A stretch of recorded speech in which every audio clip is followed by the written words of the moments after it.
Shutting the volume. Okay, All right. we're in. We are ready. We are ready. Okay, so spring nuts, spring nuts. Once again, I ask you, is anyone alive out there?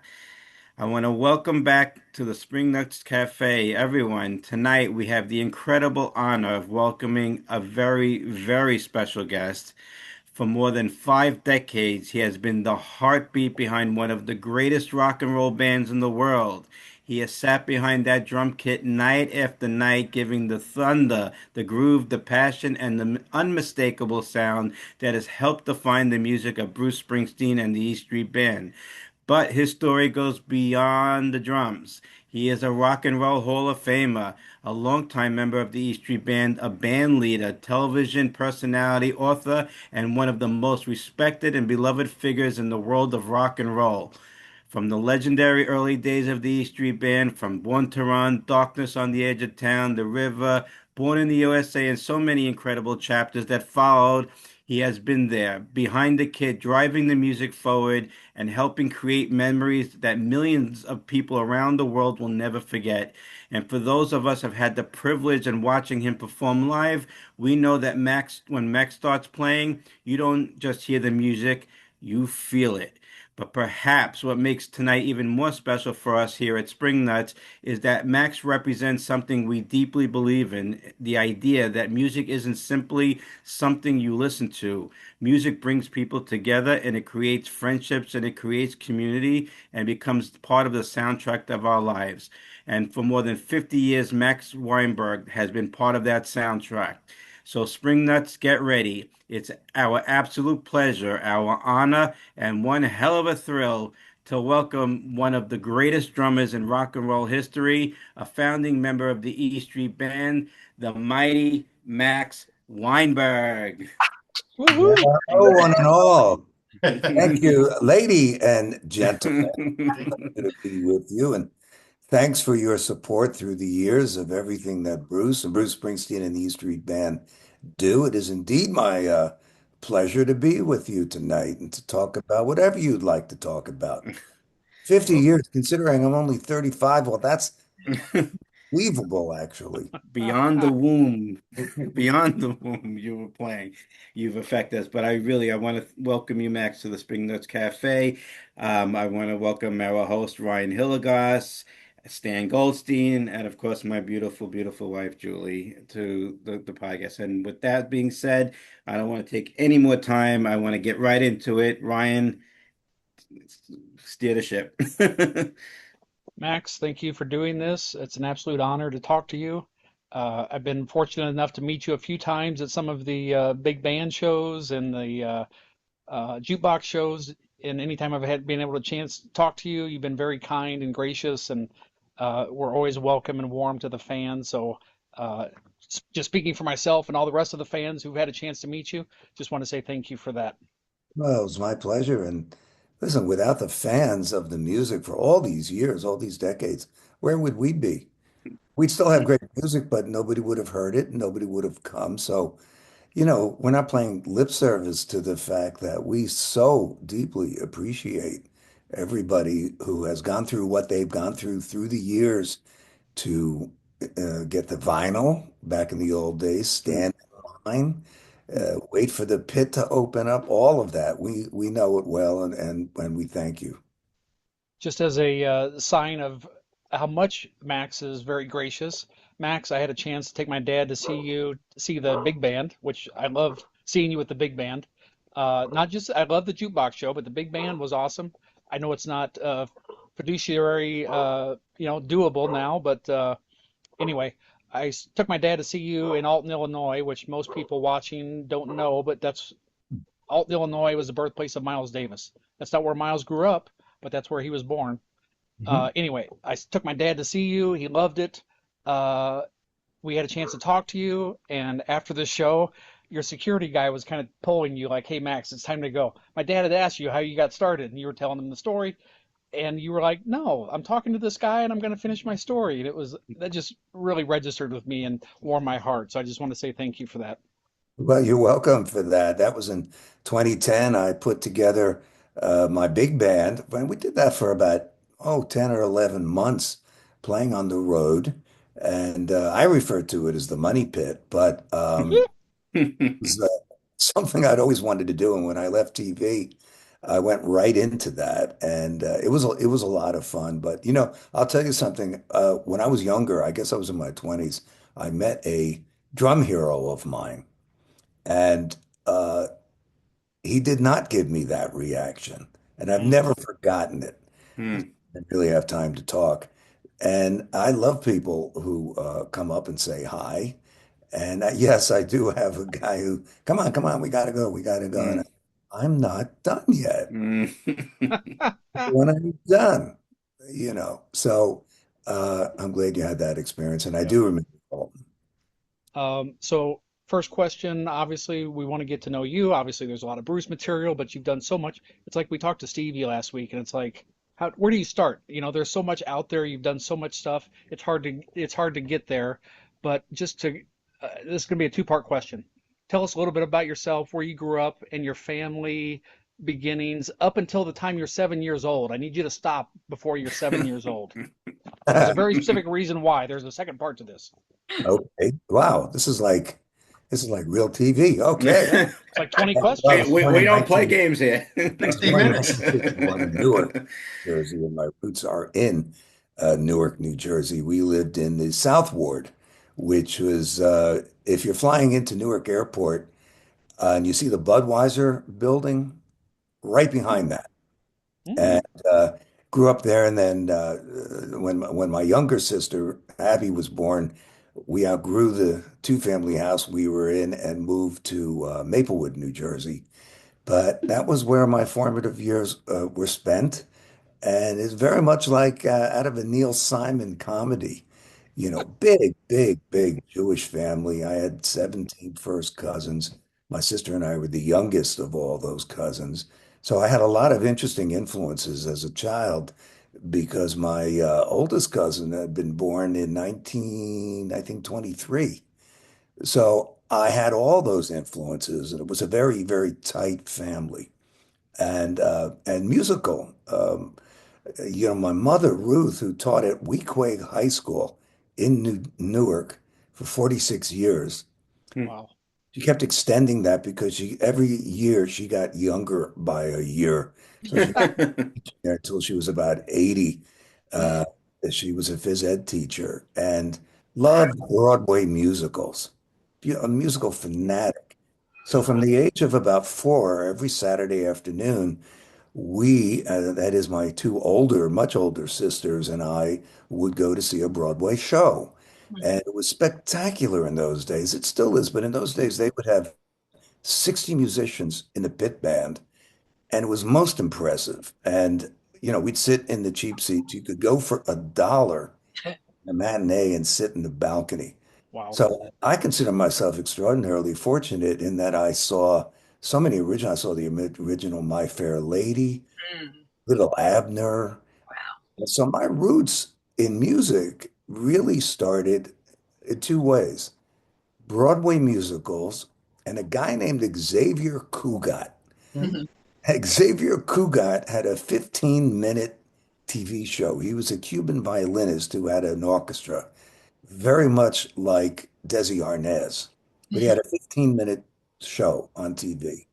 He was married to the beautiful, who just passed away recently within the last 6 weeks, I think, Abby Lane, Mm, very redhead from Brooklyn. And it was a Latin band, Latin music, and everybody played a drum. mm, And I was a nervous kid. And I used to, when we'd watch this show, I would beat on the floor. And mm. my father went down to a place called Dorn and Kirshner in Newark, New Jersey, and bought me a kid's size conga drum. But it was a real drum. It wasn't a fake drum. So now I had something to do in watching the Xavier Cugat show. And this is around 1954, maybe in the middle of 1954. So right away, my parents were, in retrospect, and I've realized this a long time, very hip to be plugged into the nervous energy as I had as a kid, probably would be diagnosed these days as some sort of disorder, but they channeled it into music and drums specifically. And I'd walk around that house. I still have that drum. Ah! I do. And I don't play it. I've outgrown it. It won't fit around anymore. But I'd just go around the house and beat on that drum when I was, 3, 4 years old. And that was something I plugged into very early. The combination of, seeing these fantastic orchestras with scores by, Rodgers and Hammerstein, Rodgers and, Lowe, Lerner and Lowe, I should say. I saw uh, Julie Andrews and Rex Harrison in the original My Fair Lady. Oh, But I also had two teenage sisters at the time, quite a bit older than me. One was a classical music fanatic and still is. My sister Nancy, my sister Patty, who sadly passed away in 2000, was Sorry. rock and roll fanatic. And together they were kind of like in Greece, Sandy and her best friend. Patty, ah. the hooker, was like the best friend. And she was an Elvis fanatic, Mm-mm. and So, old enough. Max, can I stop you there? Can I stop you there, Max? It's your show. You can stop me wherever you want. Well, you said Uh, the magic word, so. yeah, the Big Beat. I've got it here. You can't really see it, but the Big Beat. You can still get a copy of it. The Big Beat from Max Weinberg with Bob Santelli. You interviewed Hal Blaine, one of your heroes, Dino Danelli, DJ Fontana, one of my heroes, Ringo, Charlie Watts, Earl Palmer, Jim Keltner, Levon Helm. Anyway, I just want to read from this just a little bit. This How is about how Ringo the spirit Starr? captured me. The night that Elvis Presley first appeared on the Ed Sullivan Show, my older sisters dressed me as Elvis, complete with mascara, sideburns, and a rubber band cardboard guitar. Amazement gripped us as Elvis and his band took over our living room.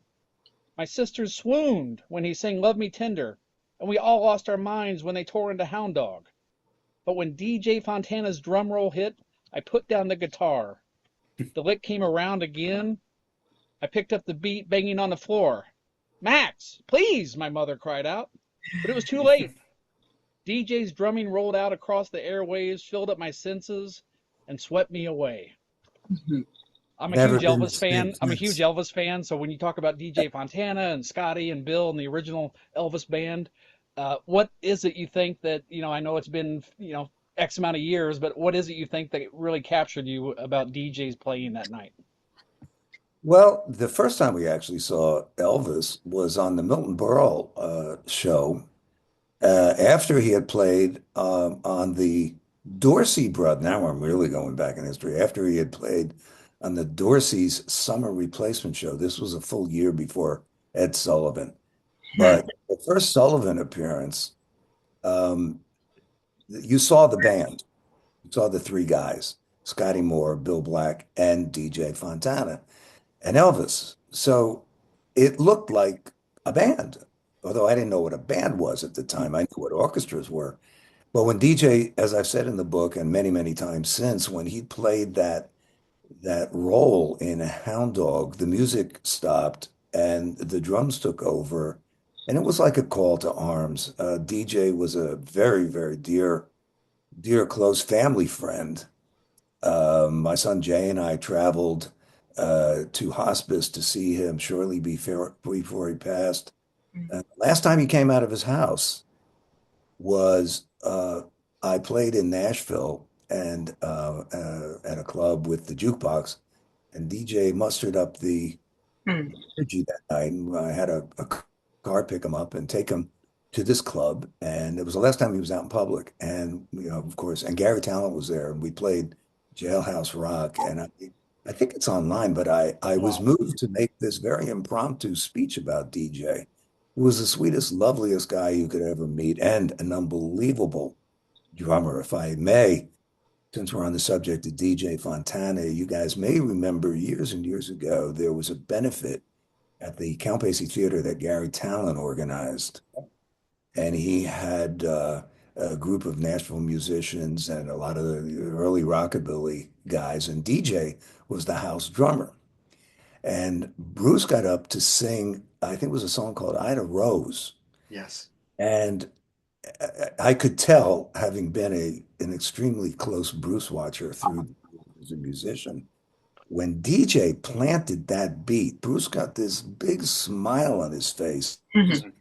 because for him it looked like like he was feeling like it was a direct link to the early days of Elvis. Because when DJ played, he didn't sound like anybody. He was a big band drummer playing rock and roll. And all those guys, all my early heroes, were coming out of the big band era. And so, as I said, he was a lovely guy. We went to his house the night before I played in Nashville. He had not yet been in hospice, but he had his Elvis drum Wow. set up Huh. in the living room. Wow. Wow. I was with Jay, and it was an amazing moment. Matty, my drum tech, was there, and he actually arranged for a DJ to come to the show. But we all took pictures sitting on that drum set with the goatskin head on it. It was an unbelievable thrill. Mm. So you're walking around The banging on the second part of con. your question. That was part two. You're walking around banging on a conga drum. You see DJ Fontana and Elvis on Ed Sullivan. Walk us through a little bit of your development as far as how you got serious into playing. Were you taking lessons at that time? Just kind of walk us through your development as a drummer as you got older. Well, I had an older cousin who gave me a beat up snare drum, and I used to play along the records. I had a record player with a spindle. For all of you out there who have no idea what a spindle is, it's about 4 or 5 inches tall and it drops the 45s as they play on the record player. I was glued to that record player. This was not stereo, this was mono. And um, I had 3 years of good vision before I started wearing glasses. I started wearing glasses in 1954. Mm. And I hated wearing glasses, and I hated going to the place that made the glasses, which was down on Broad Street in Newark, New Jersey. Mhm. But that was on the third floor. On the second floor was a wholesale record distributor. And my sort of prize, like a Cracker Jack box, leave after, being dragged in to get new glasses, was we'd stop at the wholesaler and he would give away what's called cutouts. They used to put like a punch, a hole in the 45 so you couldn't sell them. And I come out of there with a bag full of records, That's cool. a lot of obscure records, but no, some records that were, fairly successful. So I had a bunch of records, all different types, Latin, jazz, you name it. Not really jazz, but sort of like Dixieland and stuff like that. And so I had this snare drum, and he gave me a pair of drumsticks, which I still have, and I could beat out a little beat. And one of the songs was "When the Saints Come Marching In," and you sort of do the Gene Krupa, da da da da da da da da da da da. And I could do that pretty. I was a fearless. I was 5, 6 years old. I was fearless. And we were at some sort of family function. It could have been a wedding or a bar mitzvah at one of these catering halls. I remember it was in Short Hills, New Jersey. And I must have been about 7.5, maybe 6.5, 7 years old. There was a band there, a little orchestra. And my mother was something of a stage mother and went up.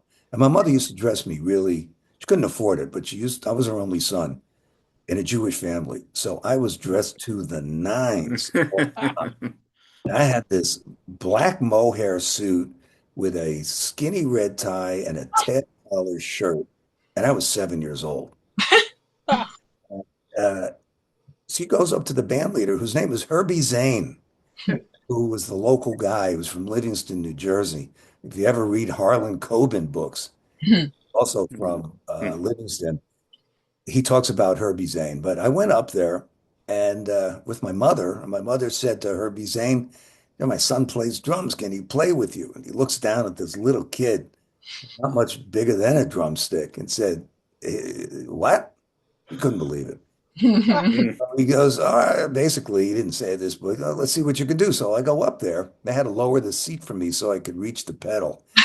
Basically, all I could do was play boom, boom, boom, boom, boom on the bass drum.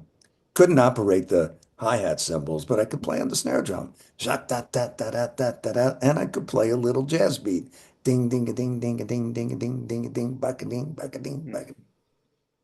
So I did that, and it blew everybody's mind. I was fearless. I did this little drum solo. I was a little kid. So Herbie Zane hired me as a novelty act for his club dates. And he was a little bit of Borscht Belt comedian in him. He would explain that I was, really 40 years old. I just looked old. He looked young, and he'd pay me. This is in 1950, 57, 58. And he paid me a quarter, eventually 50 cents to play one or two little, marchy kind of things as a novelty. That's how I got my start. Wow. And as I said, my mother was a bit of a stage mother, but it was great because I was playing. I mean, he was one of the oldest people I'd ever seen, and he probably was 30 at the time. And I was just a little kid. I was used to being around my cousins, but not musicians. But they took me under their wing, and not long ago, uh, a picture was sent to my office. Uh, Someone got a picture of me playing with Herbie Zane Wow. at one Wow. of these, myriad gigs. And this is way before, this was this weird time between Elvis going in the army and the Beatles. There was from 58 to 64, that's 6 years. You had Chubby Checker and the Twist, and you had all the Frankies, Frankie Avalon, Fabi, and they made great records. Don't get me wrong. Those records, record called Dee Dee Dinah by Frankie Avalon, where he held his nose and he sang. That was a big, big hit. And, they always had great rhythm sections on those records, even if they were a little pop oriented. And I was working all the time, and they didn't call it a rock beat. At that point, I got a drum teacher when I was about 8, lovely man from Maplewood, New Jersey, named Gene Thaler, who loved the drums. Never had huge success as an independent drummer in the 40s or 50s. Although he did play on a hit record, "If I Knew You Were Coming, I'd have baked you a cake." It Ah, was a big hit, and he played drums on that. And he was just a lovely, sweet guy who just transmitted the love of drums. But I was taught very kind of classically, rudiments, books. You had to practice. And it was known as the twist beat. We're going to teach you the twist beat. Boom, bop, bop, boom, bop, boom, which is the basis. So that beat actually changed my life because not only was I able to hear it with DJ, little variations of it, now I could play it on a drum set, although I didn't have a drum set. I didn't get a drum set till much later, but I played it on my bed. One Mhm. of the reasons I have fast hands and strong wrists is because I used to play on a bed Hmm. for about 3 years, taking lessons. So there's no rebound. Right. Develop the strength to do that. But with Herbie Zane, I was playing cha-chas, merengues, and tangos once I got, adept at it. So I had a natural ability to play. If I heard something, I could play it. At least I could fake it, not mess it up. But with Herbie, eventually I started playing real dates with him. And then when the Beatles happened, my Beatles story is kind of, I don't know if it's interesting, but it's certainly unique in my experience. I was booked. I had a little sort of Dixieland band, trumpet, stand-up bass, and piano and drums. And there's pictures of this, which someday I will release to the public. And we were booked to play the seventh grade dance in November of 63. So by this point, I had a drum set for about 8 months, little blue sparkle Kent set of drums.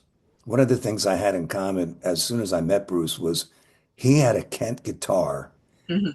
and I had a Kent set of drums. So there was a simpatico there between us. This Mhm. was back in the 70s. And wow, you had a Kent, I had a Kent guitar, you had Kent drums, and they were sparkle pearl. I sold it to get my second set, which I still have. But I was booked to play the seventh grade dance, which coincidentally coincided, I should say, with a schoolmate of mine. Her name was Jane, who was leaving that week on a trip to England with her father on business. So she wasn't going to be at the dance. And November 22nd, 1963 was the dance. Oh, wow. Oh my God. We all know what happened at 12:30 that afternoon. The dance was canceled. I can recall standing outside waiting for my father to pick me up with his station wagon and my drums. Mhm. And Jane came back a week later or so, 10 days from England, with this record, this album called Please Please Me, I think it was called. And it was the Mm. first Beatle record. It was released in England, and they were already big in England. Nobody knew them over here. And I heard it, at her house, and sounded like the Everly Brothers, who I was a big fan of at the time, and had a lot of hits. So, of course, it's no news to anybody, but you started seeing these signs on the turnpike. And if you know where Fraternity Rock is on the Oh New yeah. Turnpike, there was a billboard there that said, "The Beatles are coming." Hmm. And I knew the Beatles were a rock group. Nobody knew who the Beatles were. And that's all it said. It had no picture, no anything, but the Beatles are coming. And that was the promo. So they got to New York on February 7th. They famously played on February 9th, which is a Sunday night, changed everybody's life that I knew. And on February 10th, I told the guys in my Dixieland band, I'm going out looking for guitar players. So that was the end of the Dixieland band. And I did find a ninth grader who played guitar. And then I found another guy who was in 10th grade from a different town who also played guitar and started my first rock band. We were called the Epsilons. It was a famous thing that, well, Epsilons. not famous, but it was popular to name your bands after, like the Greek alphabet. The Delta, the Alphas. We were the Epsilons. Eventually, it fit because we eventually got five members, and we were five members of the band. So by the time I met Bruce and the guys, I was 23, so I'd been playing for like 16 years. Wow. Every kind of job you can imagine. Wow. I backed strippers, I played behind comedians. It was it was actually fantastic training to join the E Street Band. But my first love was rock and roll. Well, you're not alone. That's one of the things DJ was doing before he met Elvis was playing for burlesque dancers down in Memphis. Well, absolutely, and yeah, he said if in a movie, if they had a strip club joint, and you could see him play in the first three Elvis movies, that he was the guy, he was the guy. And by the way, I don't know if people know this, but Elvis, of course, had his fantastic road band, and in the studio in Hollywood and in Memphis, he used studio musicians, but he always had DJ there Hmm. playing a tambourine, if not the drums. Hmm. And you bring up the Big Beat, which came out, and my co-writer Bob Santelli, who everyone on E Street is intimately aware of Bob's history and what he does. He was teaching college at the time at Monmouth, teaching history, and Dave Marsh, who we sadly lost Mm. last week, was the impetus for writing that book. We're flying. We had played at the Roxy in LA, and we took a commercial flight over to Phoenix, and it was that show. You may have seen the video clip of Rosalita when all the girls jumped up and grabbed Bruce, and Jimmy McDuffie came over and tried to release him from the grip. And I think Bruce may have said, "Just give me another 10 minutes. This is fun." But that little sojourn we had in LA, a guy named Harvey Kubernick, who was Mr. LA rock and roll, introduced me to Hal Blaine, great, late, fantastic session drummer who, for a long time, I mean, he played on everything out of Los Angeles, something like 35,000 singles. Hmm. Scary, the drummer of the Knack, once said to me, it's his original thought, one of the most disappointing and enlightening times he ever heard when he found out that 50 of his favorite drummers were Hal Blaine. It's really true. Everything. Birds, Beach Boys, Frank Sinatra, you name it. He Wow. even played on Buddy Rich's daughter, Kathy Rich's rock album. Mm-hmm. And Buddy Rich asked him, Hal asked Buddy Rich, Buddy, why didn't you play? You're the greatest drummer in the world. He said, no, no, not at this. You're the greatest drummer in the world at this stuff. Wow. These drum stories, I could go on forever. You don't want to bore you with them. We'd Drummers love really, more. so Dave Marsh was the one who said, gee, you met Hal Blaine. I was so jazzed at meeting him. And at that point, I'd started to meet Johnny B from Mitch Ryder's band. And I saw Mitch Ryder in the Detroit Wheels at Trudy Heller's. I Wow. saw him. I had fake ID. You had to get, in those days, you could do that. You could get, Oh, yeah. know, you could also get an ABC card, which allowed you to play in bars where they served liquor when you were 16. Huh. Conveniently, my father got me an ID that said I was born in 1949. So that really, and uh, so, Dave said, wow, you're meeting these guys. You should write a book. Writing a book was so far off my radar. But had it not been for Dave, who hooked me up with Sandy Charin, who was his agent, Mm. who hooked me up with Bob Santelli. She was Wow. also his agent. Hmm.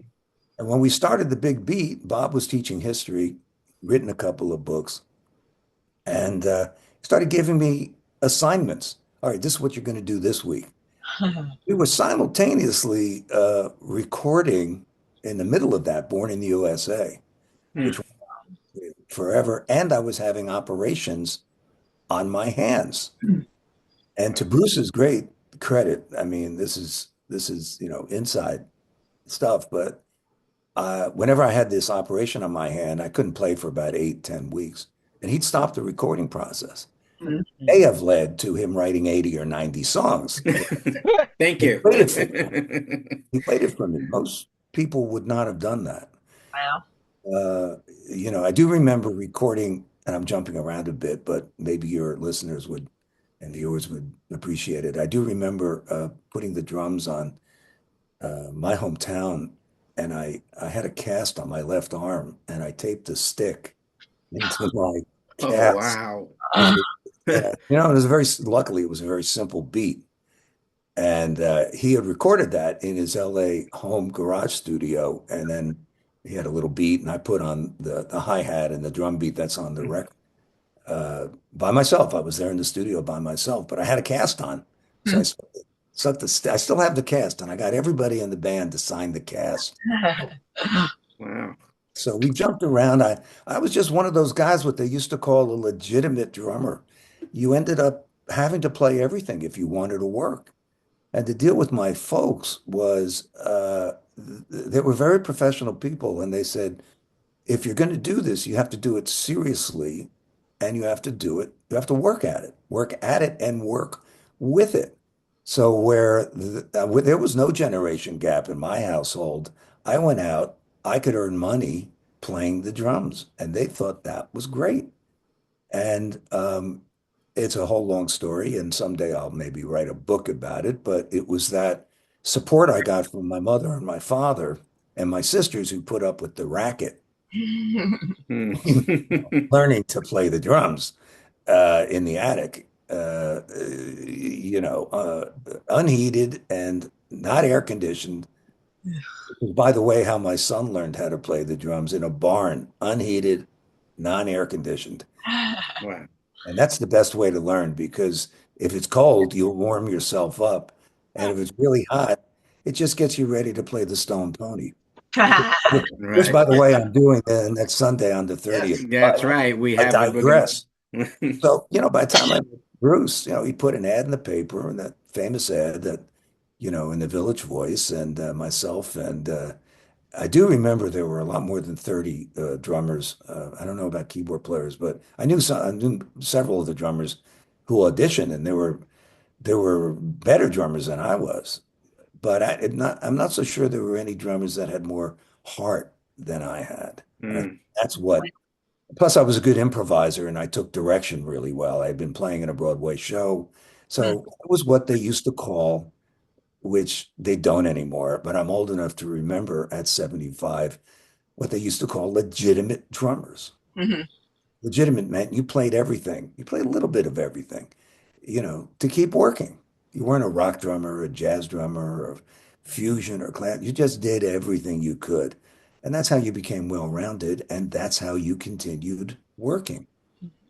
Max, I got one question for you, which leads into Bruce, but I wanted to read in Born to Run, Bruce writes a whole chapter about the band, each member, what they brought to the band, what he appreciates. So for those of you that haven't read it, on drums, Max, the mighty Max Weinberg, a bundle of drive, neurosis, and wily suburban street smarts. This is Bruce's words, Max. I'm not describing you this way. Just want to make sure that's clear. And source of great humor, Max found a place where Bernard Purdie, Buddy Rich, and Keith Moon intersected and made it his own.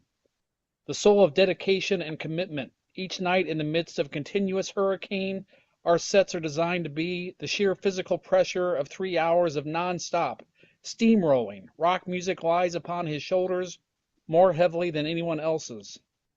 On stage, Max goes beyond listening to what I'm saying, signaling he hears what I'm thinking and feeling. He anticipates my thoughts as they come rolling full bore toward the drum riser. It's a near telepathy that comes from years of playing and living together. It's a real-world miracle, and it's why people love musicians. They show us how deeply we can experience one another's minds and hearts, and how perfectly we can work in Congress. With Max at my back, the questions are answered before they're asked. There are 20,000 people all about to take a breath. We're moving in for the kill. The band, all steel wheels on iron track, and that snare shot, the one I'm just thinking about, but haven't told or signaled anyone outside of this on fire little corner of my mind about the one I want right. And there it is. Rumble, young man, rumble. Yes, I was delighted to read that. And, a bit of neurosis is necessary to be in the East. Somewhat compulsive. All of us are. That snare shot. It's funny that Bruce wrote that, and I remember reading it, of course. And with each of us, we were coming home. I remember we were coming home from Boston, playing at Foxborough Stadium. And he had the book, and he just got the first copies. And we were all on a plane, and he gave us each a copy, and he wrote the whole frontispiece, the blank page, to each of us. Aww. And Wow. very, very nice. And during the audition, I mean, I don't know if anybody's ever heard me tell the story, but or read it, but the audition, the first one I did was on a Monday night, and we played for 3 hours. And I knew who Bruce was. I mean, I heard the name. I didn't know any of the music. And again, I was a good improviser.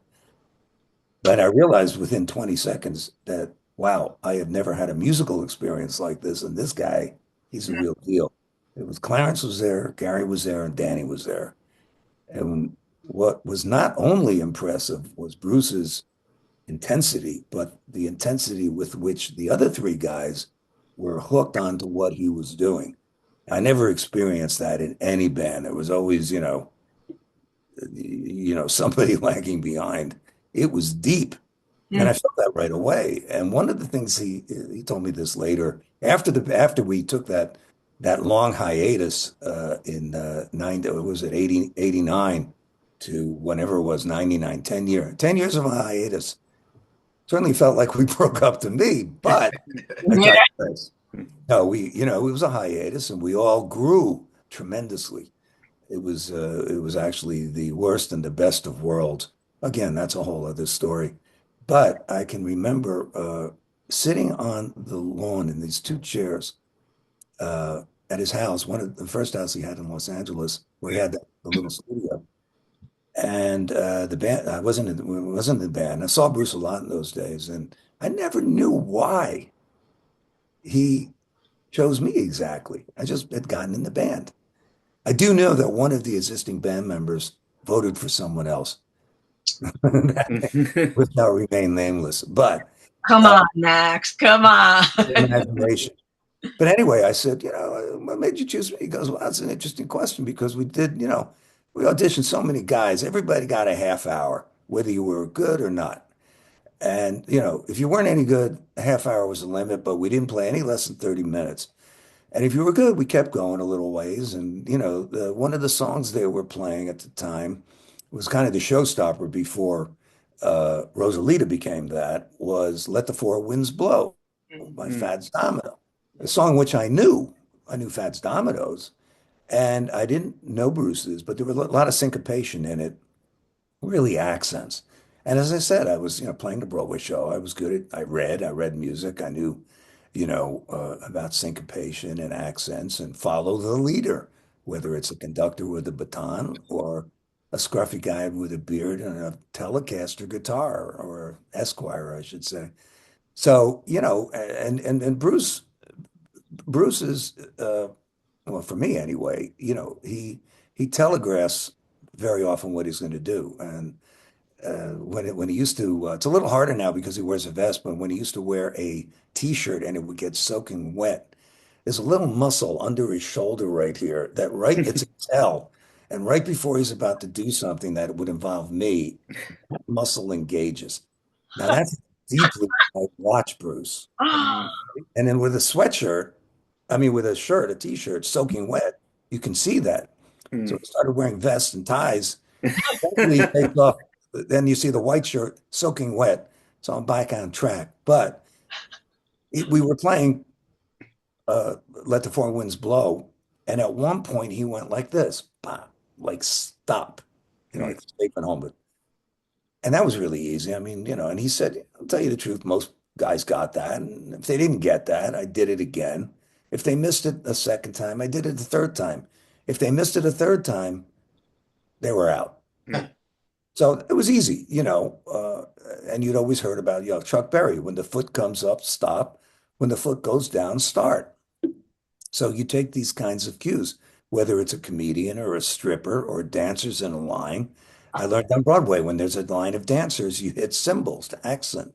So Hmm. I never, at that point, looked at drums as like Ginger Baker. Of course, it said no junior Ginger Bakers. To me, drums were a way to dramatically accent, Mm. and that was the drummer's job. It was a show band drummer. And so I got to stop. And then there was this long, long pause. I'd never played with Bruce and these guys before. Long pause, just stop dead. And then he threw out his arm like that. And I hit a snare shot when he did that. And I was the only guy who auditioned that did that. And that's what got me the job Wow. Wow. because he realized I paid attention and that's what Mm. he wanted. And I had chops, and I could get around, I could get around the drums, and I had good time and good feel, and I had the heart, and I could go and go and go and go, and that's there's I can right now name spontaneously 25 drummers who can drum rings around me, but I can go forever, Mm. you know, even though they say, "Don't you get tired?" Yeah, yeah, I get tired, but I keep going because that's rock and roll to me. Hmm.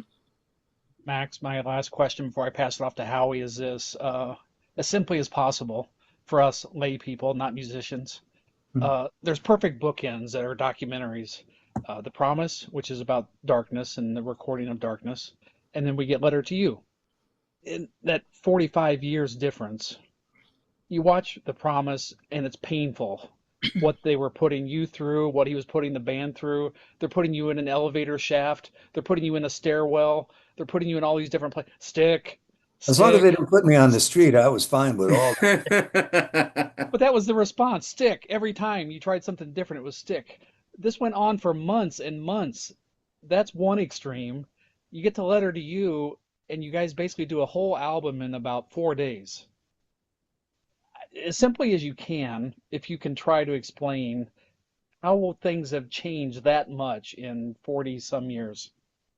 They haven't changed at all. But I'll tell you this, to finally give you the skinny on stick.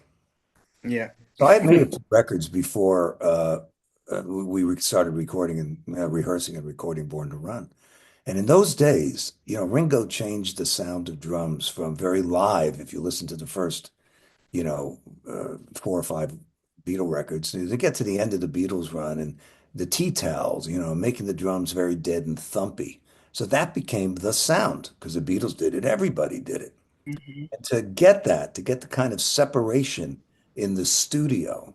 So when, you went from 8 track, I mean, I started recording on 4 track, 8 track, 16 track, Born to Run was 16 track. So you could control everything. Some people thought, still think, my colleague Steve Van Zandt still thinks, you kind of, the more tracks you have, you lose something. Uh, they created these drum booths, which were basically an ISO booth completely covered in carpet, where you couldn't get a drum sound in, like the sound of the drum, which is resonant. The sound of a drum in a gymnasium, that's when you can really hear the true sound of a drum. So Bruce, Mhm. if you look at pictures of the Wrecking Crew, Hal Blaine playing on Be My Baby or any of the songs that we love, they were all in the same room together. They had little, what they call gobos, or little glass, barriers, but the microphones would pick up the room sound. So stick indicated I hit the drum and it went splat. It didn't go boom. It didn't have any resonance. Mm. I'd only been in the band about 9 months, and uh, my sort of attitude when I met new people was, well, unless somebody asks me something, I'm not going to volunteer anything. And nobody asked, if somebody had said, why do the drums sound like that? I Mhm. would, let's put them in the room. But that wasn't a popular sound at the time, like big crashing drums. Zeppelin did it. If you listen to the first Zeppelin record, and of course Phil Collins, the other groups did do it as it started getting live sound, and then in the '80s it became a thing. But Stick came about because we just couldn't get the drum to resonate, and so there's that very famous film clip of they talk about the torture of Born to Run. Not so much for the band because we did all those tracks, Bruce, Roy, Gary, and myself, in about 2 weeks.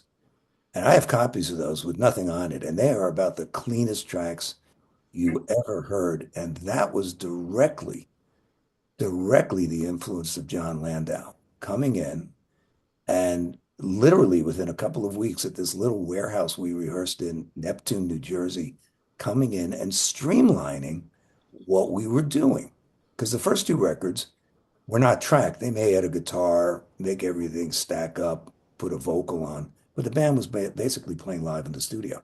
Mhm.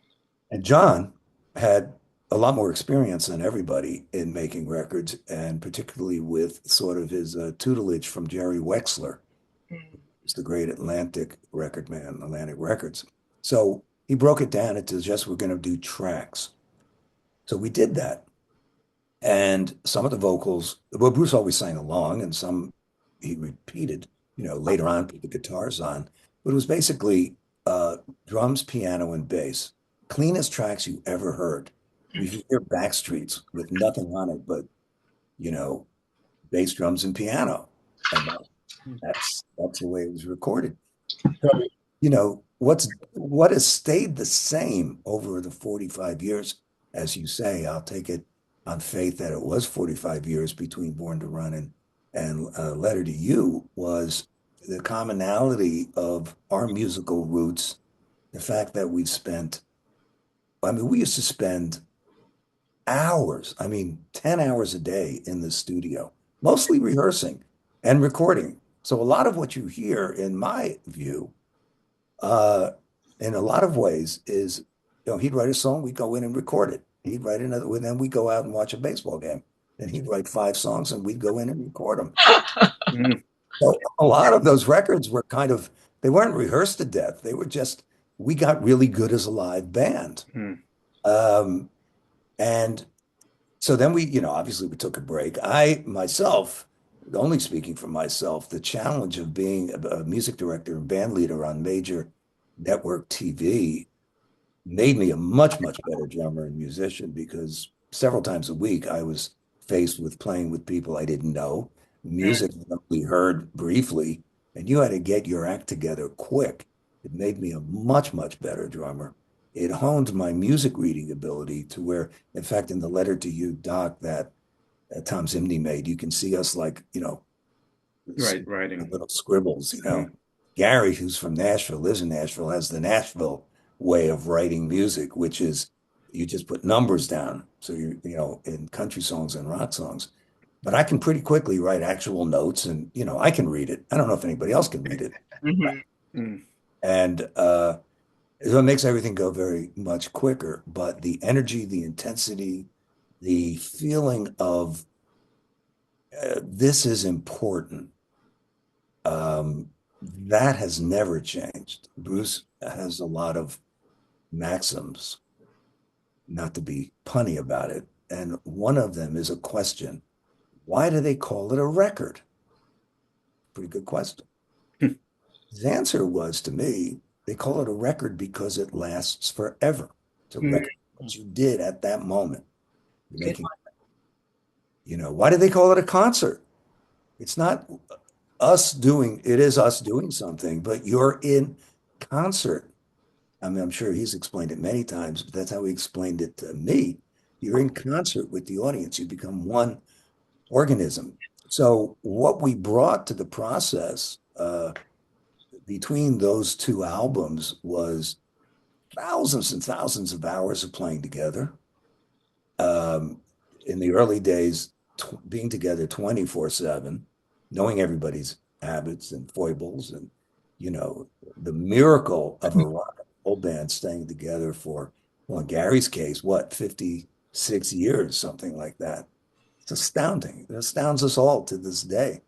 And the interesting thing about recording Later to You was he brought out um, If I Was a Priest, Mm. Mm. right? And Janie Needs a Shooter. The Janie Needs a Shooter, particularly, was there was some sort of demo, I guess, that he made, and we all had to put ourselves back into 1977, recording in our heads, recording that. Hmm. And that was actually pretty easy to kind of go back to what I played like Hmm. then, but with more finesse, more maturity, more wisdom, which is what you hope. You want to retain the power, but you want to gain as much finesse as you can.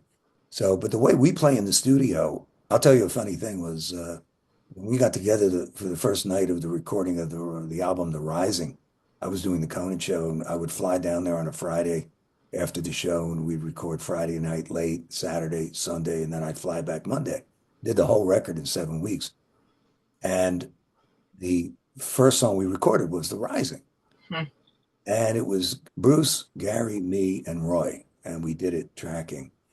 And we went, and the way Brendan O'Brien works, amazing, his team.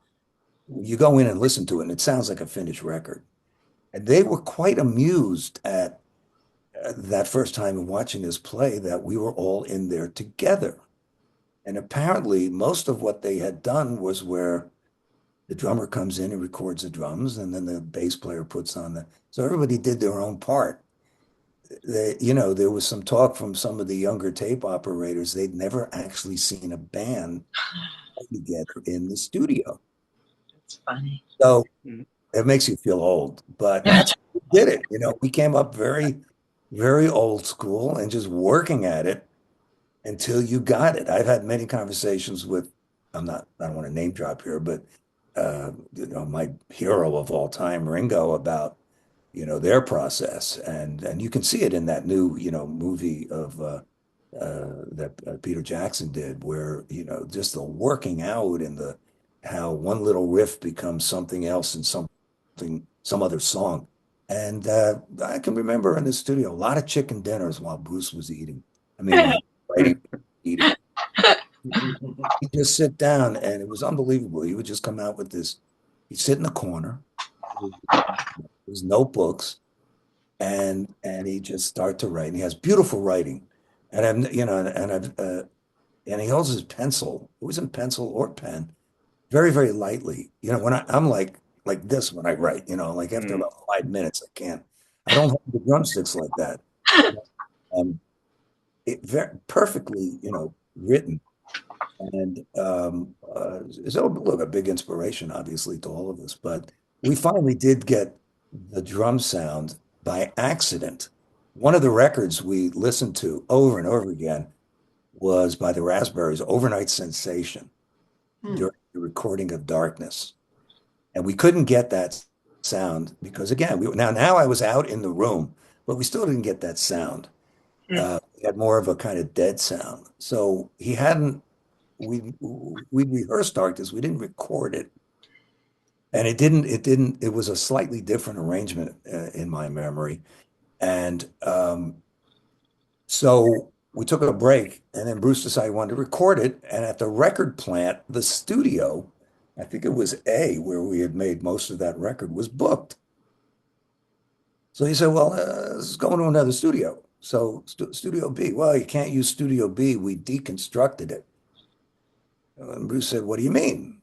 "Well, it's down to the concrete and bare walls, and it's not ready to play in." "Well, we'll go in there and see what we get." And we've got as I said, the gobos. So we go in there and I set up the drums in basically this concrete box, and I hit the snare, and suddenly there's the sound. hmm. You hear that if you listen to Proven All Night on Darkness and then listen to Darkness on the Edge of Town, you'll see the difference because Darkness was the only song that was recorded in Studio B where it was just concrete walls. Oh, wow. And I have one other inside thing to tell you about Darkness. I only did it one time, and it was the take. We did it a few times.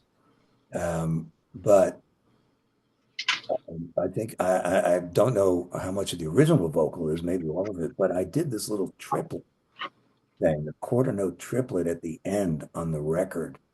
And I only did it one time, and that was the take he used. Mm, Mm. It goes boom, boom, boom, crack. And to me, it's like what takes like 2 seconds. To me, it was mm. the greatest moment on record. It's the thing I'm proud of. In all the records we've made and that I've made on my own, I just love that little 2 second thing at the end. We don't do it live that way. It's bigger, bigger. Mhm. All right, So Howie.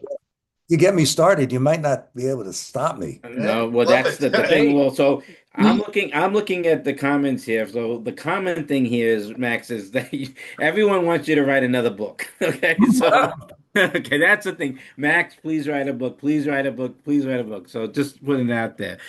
I'm just gonna follow up on a couple. You've answered a lot, actually. I mean, about things that I was gonna ask you, but I'm so glad you put it better than I would have asked. But there is some things. Well, we had your son Jay on the show about a month and a half ago, and he was phenomenal. We were talking about, the progression and not just getting into the drums and following suit, but I guess the biggest question I wanted to ask for you is that so you've been in the band and this is it's your baby and whatever, and then what is it like to have your son play, in 2009 he starts taking over and while you're out and he's playing in your spot. I mean, as a father, as a musician, and I know what he has told us, but what being Bruce being so demanding, okay, and what you had to go through, you know, and now you're throwing him into the fire, and not just like taking, recording. He's going into live shows, and now he's got to do what you do, and whether you're a Spring Nut or whether you're a Springsteen fan or whatever, it's a tough gig, So, what was the advice? What was the whole thought process? I've never given Jay any advice about the drums. He's completely self-taught. The only thing I ever told him was don't hold the sticks tightly because that would lead to hand problems. That's all I ever said. But everybody in any job always thinks they're irreplaceable, right? And you Hmm. run the risk of being replaced. But the bittersweetness of being replaced by your son? I can't even imagine. No, I was absolutely. over the moon, excited for him and thrilled. And the whole way it came about, I don't know what he talked about exactly, but it was so organic and natural that it was a beautiful thing. And, he's just one of the world's top drummers now. Hmm. And, he just had a baby 9 weeks Yeah, ago, congratulations to you, a grandfather. girl who'll be 30, makes me feel 36 next week. Uh, Incredible drummer, always, but he played hockey in Red Bank for Hmm. many years. And the discipline it takes to become a goalie really aided him in teaching himself how to play the drums. I mean, he went from playing nothing, not being able to play the drums, to really quickly being really good. Sat in with a band called the Bouncing Souls, and I have it on video. And Hmm. I think he was about 14 at Asbury Lanes. And he, Hmm. so, you know, when I had this conflict with doing the Tonight Show and our tour starting in you'll have to give me the name of the tour in It was, 2009, it was, it was magic. Working on a dream. Working on a working on dream. a dream. I was working on a dream. Our Okay. scheduling got kind of bollocksed up, and uh, the Tonight Show was a big deal to do that, and Bruce has always been such a big supporter of all of our stuff that we've done outside of the E Street Band, and then Conan again also was a tremendous supporter of what I was fortunately being able to do with Bruce and the E Street Band. But we had the scheduling conflict, and I can remember, maybe Jay told you this story, but I was driving him back to school. He went to Stevens Tech in Hoboken, from which he graduated with honors, I might add. Uh, tough school, New Jersey's MIT. Ah, Driving him back, my phone rang. It was Bruce. He wanted Jay's number. And I said, well, he's right here sitting next to me. I'll give you the phone. I gave him the phone, and he starts talking, and all I'm hearing from Jay is, yeah, yeah, yeah, sounds good. Oh, yeah, yeah, yeah, I think so. I think so. And then I hear this big, you know, effing yeah. He And didn't then tell it he this hands me back that the, way. he hands me back the phone. Bruce is gone. I said, what was that about?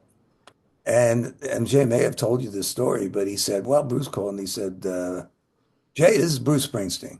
Now, you got to remember, when Jay was really little, both my kids, they knew Bruce and Jeanette as Evan, Jesse, and Sam's parents.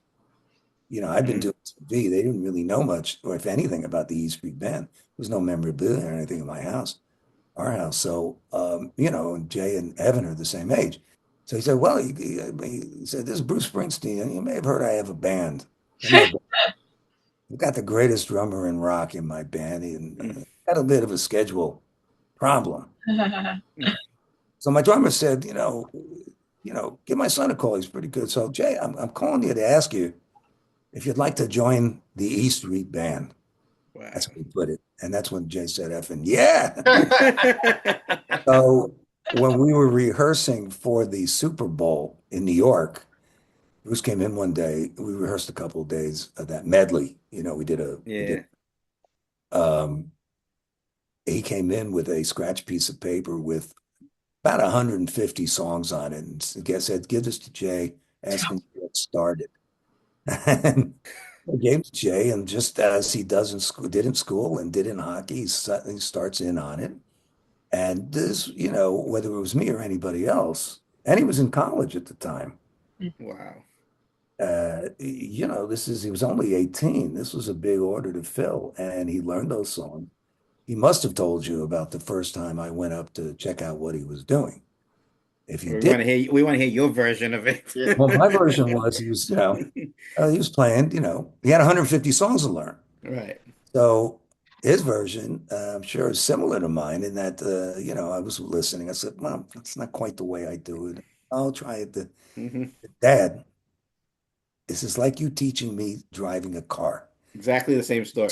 I have to figure it out on my own. So what I did was I gave him a CD of Sam and Dave's greatest hits. I said, if you listen and you embrace this and internalize it, you will know basically everything you need to know about playing with Bruce and the E Street Band. And he did. He really did. And um, there's this one very funny family story that happened. We're sitting around eating dinner as he was getting ready to do this.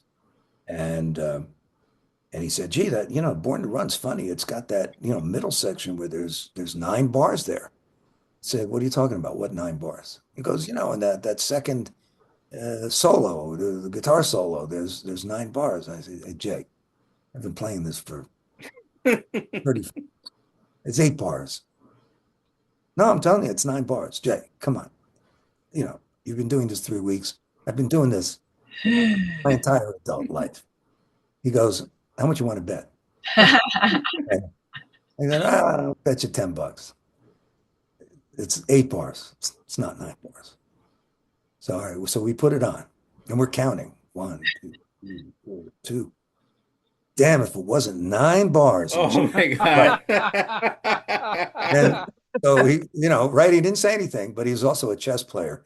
And you get done, you win, you go to the guy and you shake his hand. That's what he did. And he shook his hand, then he opened his hand for the $10. That was kind of funny. But he did an unbelievable job. And I'll tell you something that happened on, I think it was uh, it may have been in 23. If not, it was on the River Tour, where, the song Back in My Arms. We don't play it that often. But we played it this one night. It may have been in 23. I'm not sure. Like I said, we don't play it that often. And there's a lot of like, hit me, boom, don't want to miss those. Hmm. And so we played it that night and we're going home afterwards and we're all on the plane and we're chatting and we kind of do a post-mortem, every 4 or 5 shows, what happened, how was it, and all this.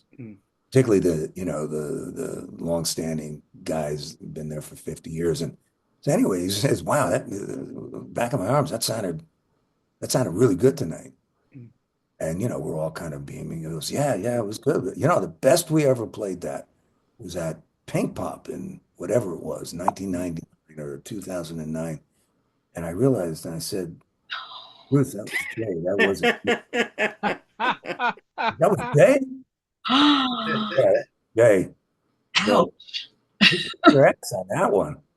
And Oh so wow. that and No Radio Nowhere, that's his song. Yeah. Oh my God. But as a fantastic. father, and as a drummer, it's just a blessing to have seen him grow, Yeah. to get that experience. Um, when you're on stage with Bruce Springsteen, he doesn't care if you're 17 or 70. He Mm. does what he does the way he does it. And it's the best seat in the house, but it can also be a hot seat. Hmm. Hmm. It's like a graduate course in how to respond and to act like a true musician, and showman, and you know, don't be looking at your watch. Don't take your watch on stage. I don't wear a watch, but things like that. When you're on that stage, that's sacred ground. And I'll tell you, I don't know if anybody's ever mentioned this, but if you suddenly got dropped on the stage while we were playing, you would feel like a number of things. You wouldn't believe how loud Bruce's guitar is. Mm. You wouldn't believe how loud and powerful the band is, and Mhm. you wouldn't believe how relaxed it is. Wow. It's an incredible thing, how relaxed it is. And that's taken decades. I mean, in the early days, we played like a bat out of hell, to coin a phrase, Mm. just everything fast and intense. And, we'd be playing 2 shows a night, 5, 6 nights a week, driving ourselves in a car, you Mm. know, and when you're 24, 25 years old, you can stay up for 3 days and you got all the energy in the world. So the fact that we're still able to bring that, both the energy, the discipline, the weight of all those years in forming his music, that is and what my people call a mitzvah. That's a true blessing. I love the mitzvah. Amen. Absolutely is. So my last question for you, and it's more of like I've actually spoken to you in the past about this, but I think it's something that the viewers should understand. So, because like one of the things that makes you different than other drummers in my view, and I know I'm speaking for a lot of the fans out there, is that it's not just like most drummers are playing their music and whatnot, and they got their things down and whatever, but you constantly from the first minute you're on that stage till you walk off that stage, you need to be focused on Bruce, not just playing the song, but you need to be focused on what Bruce is, like you mentioned before, his movements, his, because it's part of the interaction, it's part of the song. I mean, how hard is that to do that, especially when you're playing shows that are 3 and 4 hours, and and he's calling audibles, and he did this, and then things are changing up, and what, but you need, and also it's his feeling, it's what he's feeling in the moment. It's not always a set thing. It's something that he may be feeling at the moment. All of a sudden he's shaking his elbow, whatever you were describing before, his elbow, this, that, and you got to be constant. Instead of watching what you're doing, you're watching him. How hard is that to do that on a nightly? To how focused you are. That's what I think what makes you different than most drummers is that how focused you are in not skipping a beat on your playing, but at the same time not skipping a beat on what Bruce wants from you when he's doing it, in his movements. That's my job. It's actually very simple to explain. That's the job. And that's why I got the job. It'll be 53 years ago because that was my orientation. It's not about me. It's not about my drumming. Watching me on the Conan show, drumming like that would be completely inappropriate. I come from the school of it's the singer and the song Mm, and show bands where there's a lot of stage business. And way before, I met Bruce and everybody. So it's for me, it's uh, when you're on tour, we just came off this 20, very short tour, 20 dates, Land of Hope and Dreams, America, hmm No Kings, which was a unbelievably rewarding experience. hmm And it was the same thing every night. It was like a Broadway show. hmm That allows you, it's an interesting thing. That allows you to get very, very deep into the material because you're playing it. It's like a, Right. it's the same thing. And I think that was a result of he came in the first day, and I think Steve has said this, with the set, that was it. He knew what he wanted to play, knew what he wanted to say, uh and we just went at it and we didn't rehearse very much. As he says, we've been rehearsing for 50 years. We don't really we know how to play Bruce Springsteen music, and that's a big part of it. I've often said that the heart of my drumming is I really only know two beats. They just happen to be the two beats that Bruce Springsteen wanted to. Wow. And it's a distillation and simplification, but it's kind of true. So, I have a job up there, and it's one of the things that allows me to not get tired. Mm, I'm engaged all the time. My center of focus, if you were in my optic nerve, all you would see would be mostly Bruce's butt, but you would see Bruce. That's it. That's all I see. I don't see the audience. I don't see anybody else in the band. I'm just hooked up to him. I wow. listen, I listen to what he's doing. I I'm prepared for what he does, but even more so, my job is to be prepared for what he might do without committing. So the millisecond, Mm, as he said in that passage you wrote, the sixth sense that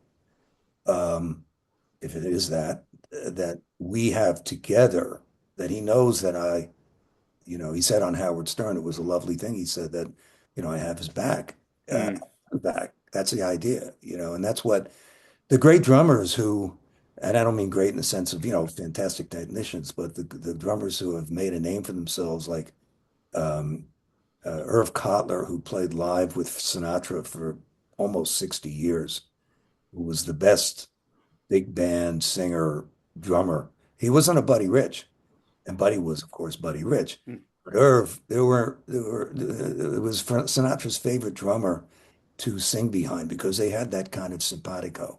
Hmm. And that's what you need. I'm not a big basketball fan, but my manager, Mark Stein, is, and he read in the Chicago paper, the rock writer said, I didn't know what it meant at the time. He explained it to me. It was a great compliment. He said, I am to Bruce as Scottie Pippen was to Michael Jordan.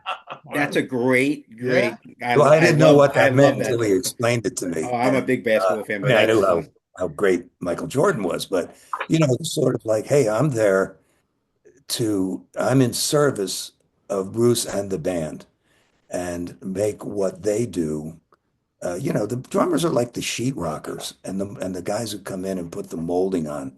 We try to cover up the rough edges a little bit, and you know, by pickups, one, two, bam, ba, mm, bam, give people something to grab onto when they hit the downbeat.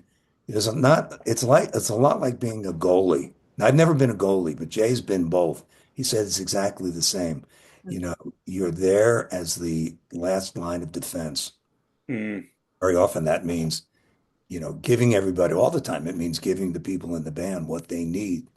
And that's the way I approach everything. When I play with my group, the jukebox, mm, same thing. It's not about me doing a drum solo. I mean, if I went there and, played Wipeout for an hour, mm, it would drive people insane and nobody would want to see that. That's why I continue with play, this sort of pre-Labor Day thing I do with the pony, as you mentioned earlier, is mm, kind of it's what keeps me drumming. I set up the drums myself, do the sound check, work with the lights. It's no fun at my age to sit and, practice out of books. I did that. I did that a lot. I mm, like playing with people. I like an audience. I like to tell jokes sometimes that mm. usually they're not funny, but I like to tell them. And, it's sort of an evening with me and the music that I grew up with and the music I like to play.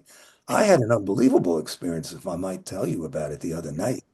So my son Jay's favorite band is King Gizzard and the Wizard Lizard, and they're Australian. And he's been raving about them for 2 years. He got friendly with them. They sought him out actually because he's a very, he's a Mhm. much better drummer than me and infinitely more well known among young people than I am. And he was playing with a group in Australia, and they got a hold of Jay. We became great friends. They're wonderful people, fantastic touring party. So I played in Atlantic City the other night at the Hard Rock, and they played at Forest Hill Stadium. They were playing a couple of nights there. I think they hold the record. If you've never heard of this band, check them out. Wow. Incredible. I mean, they are the most unique aggregation of musicians I've ever seen. They played 28 albums Wow. in the Wizard Lizard, and it's very modern, very new. So Jay has sat in with them a lot. So he called me. He said, "Gee, you ought to go see him.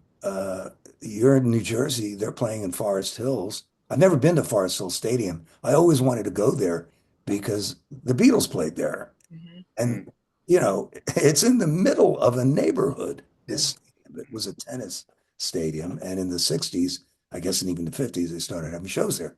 Anyway, so I said, "Yeah, I could do that. I'm not playing the next night. This was this past Friday." And so I drove out there and they asked me to sit in.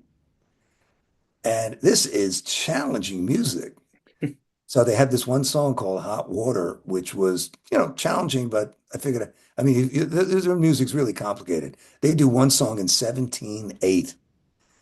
And I'd never seen them. I hadn't heard them play. The nicest guys you'd ever want to meet. And we just kind of ran it down in the dressing room. I was playing on the sofa, and they're all in one room. They dress in one mm, room, and I go out there, and there's 16,000 people there, and suddenly one of the guys introduces me, and this is kind of like a rave up. mm, This is mm. cutting edge. What's happening now? They were on the cover of Rolling Stone not long ago, and they're one Wow. of the biggest new bands out there. Big, huge. And I sat down at the guy's drums and we played this song for 12 minutes. They 12 basically minutes. they're kind of a jam band, but they've got echoes of the Allman Brothers, Zeppelin, Oh, wow. real jazz, like John Coltrane, Mm, I mean, electronica, incredibly diverse. And They're from Australia, so I What's think the name of the band again, Max? they're called King Gizzard and the Wizard Lizards. King Gizzard. Okay. Sounds King sounds like Gizzard. they would have been No, in the that's Blinded Gizzard. by the Light song. And King Gizzard, I've been raving about them for a long time, and he was absolutely right. They were awesome, and it was really fun because I'm old enough to be some of their grandfather. Oh, Mm. when is someone like my age going to play with a bunch of young guys like this? And it was. In fact, there was one of their father-in-laws there whose first concert when he was 17 was us, Australia, at a sort of like a some sort of track and field kind of small stadium back in 1985. It was his first concert, and that Wow. was in the 60s. And you know, and he was like, man, it was, we were talking about that concert and us playing in Australia for the first time. And, we're all very sorry we didn't get to be in Australia on this last, tour, either the Letter to You or, someday. Mm. But yeah, it was, so I just feel if you keep your ears open, you look for opportunities. I'm always playing. I play about 4 or 5 times a month out. There's no trappings. It's a party. It's not a concert. People are involved. And we're playing at the Stone Pony this weekend. I've got an expanded band with a fabulous keyboard player named Mark Bonder, Mm. two amazing vocalists, Lisa Sherman, Reagan Richards, Joe Belia from the Weaklings. So the Weaklings will be. Reagan Richards from Williams Honor is playing. Yeah. That's great. That's Nice. fantastic. Well, and we've got, in fact, my wife Becky has always been she's the music maven in Mm. our family, and we've been together almost, yeah, it'll be almost 50 years. Um, she's the one who pumped him full of music as a child because I was always working. And so she, about 10 years ago when we moved to Florida, she joined a band because she sings and she plays blues harp. And she's coming up to join me, and then we're going to vacation a little bit. I got some more, jobs on the East Coast. So she's going to play a couple of songs with us. So, hey, the Stone Pony, if history serves, you never know what to expect, Hmm. and it's fun because these are songs like we're going to play Kicks, Paul Revere and the Raiders. We all when we talk about this, the old guys in the band, rushing home from school to watch Where the Action is on TV. It was a Dick Clark show, and you see Paul Revere and the Raiders. So this Hmm. is stuff we grew up with playing, and it's still fun for me to do that. Hang on, Sloopy, Gloria. We play some. I also, if I hear a pop song, you know, I just the drums are always great. So I love stuff like, Breathless by the Chorus. We'll play the Mm. Great song. great song, Gloria by Laura Branigan and Gloria by them. Mm. So, Mm. we give you a double shot. And, so that's how you stay a musician is just by always playing. Frank Sinatra had a great quote uh, that I read, and he was asked in an interview late in life what his favorite place to play. And his response was not pejorative at all. His response was uh, a female reporter. He said, "Sweetheart, Frank Sinatra, Yeah. Mm. they're all $50 dates." What he meant by that, what he meant by that was you do your best wherever you're playing. And as Bruce has said many times to us through the years, it may be the last time we ever play. It may be the first time you're seeing us play. The price of that ticket is our contract that you get the best show that we can put on that night. You get 100%, 1,000% of what we're able to do. There's no percentage because we walk down that stage at night and, one of the funny things is everybody on that stage is sitting down except me. I'm standing up because I got to sit all night. And it's such a pleasure to stand up, for a little while. If I can tell you one other Frank Sinatra story, I had the pleasure, Becky and I did a meeting him once. This isn't the story, but he looms so large in all of our histories. And, when you go to the Springsteen Center for American Music, there's a great partial exhibit on Frank Sinatra. But he defined the word entertainer. And I was Bob Santelli organized a tour in 2015, I think it was the 100th anniversary of his birth to celebrate Sinatra. And it was a traveling panel discussion. And then Bob was the moderator. And on it was Nancy Sinatra, Tina Sinatra, a guy named Charlie Cravato, who runs Frank Sinatra Enterprises, Frank Sinatra Jr., and myself. And Amanda, um, what's her last? Let me see. Nancy Sinatra's second daughter, Amanda Lambert, although I think she's married. Lambert was her father's name. And she always had the last word. And she told this great story about Frank Sinatra. When she was 15, she was away at boarding school. This is when cell phones first came out. And she told this story. And her mother, Nancy Sinatra, said, look, you can't give this number to anybody. It's only for use when you want to call me or your dad. Nobody else should have this number. It's only for emergencies. So, okay, she goes to boarding school. She's doing her homework in her dorm room. Her phone is on the bed. Her roommate, the phone rings. Her roommate answers it. She says hello. And then suddenly the roommate says to Amanda, Amanda, it's your grandpa. So she answers the phone. And the first thing she says to Frank Sinatra is, Grandpa, how did you get this number? Mm. He goes, sweetheart, I'm Frank Sinatra. And it Damn brought the house straight. down when Damn when he straight. when she said that, and then she had stories of him singing her and her sister to sleep at night. So Mm.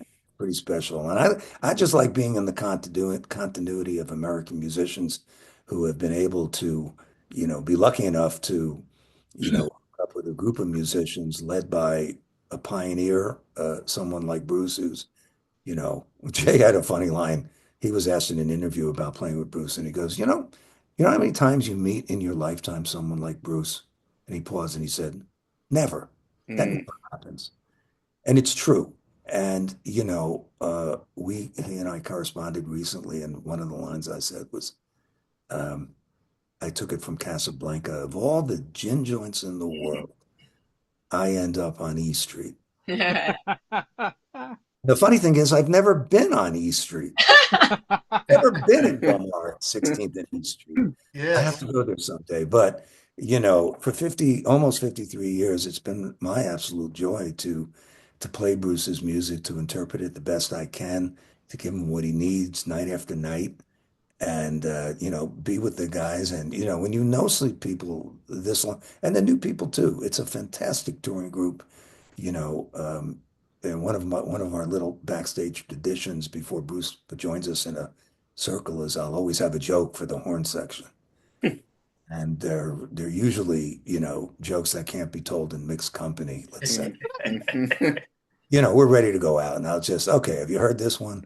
And, you know, and I try to make everybody, it's just a little thing I do to, get everybody relaxed. But once we hit the stage and he counts one, two, three, four, it's full bore, pedal to the metal. And, when we were doing those sort of audience requests, and as you said earlier, how we, audibles, well, you're lucky if he tells you what song it is. And sometimes I just have to use my intuition by the way he counts one, two, three, four. Mm. And, I'd say about 7 out of 10 times I get it right. And if I don't get it right, I just start hitting cymbals.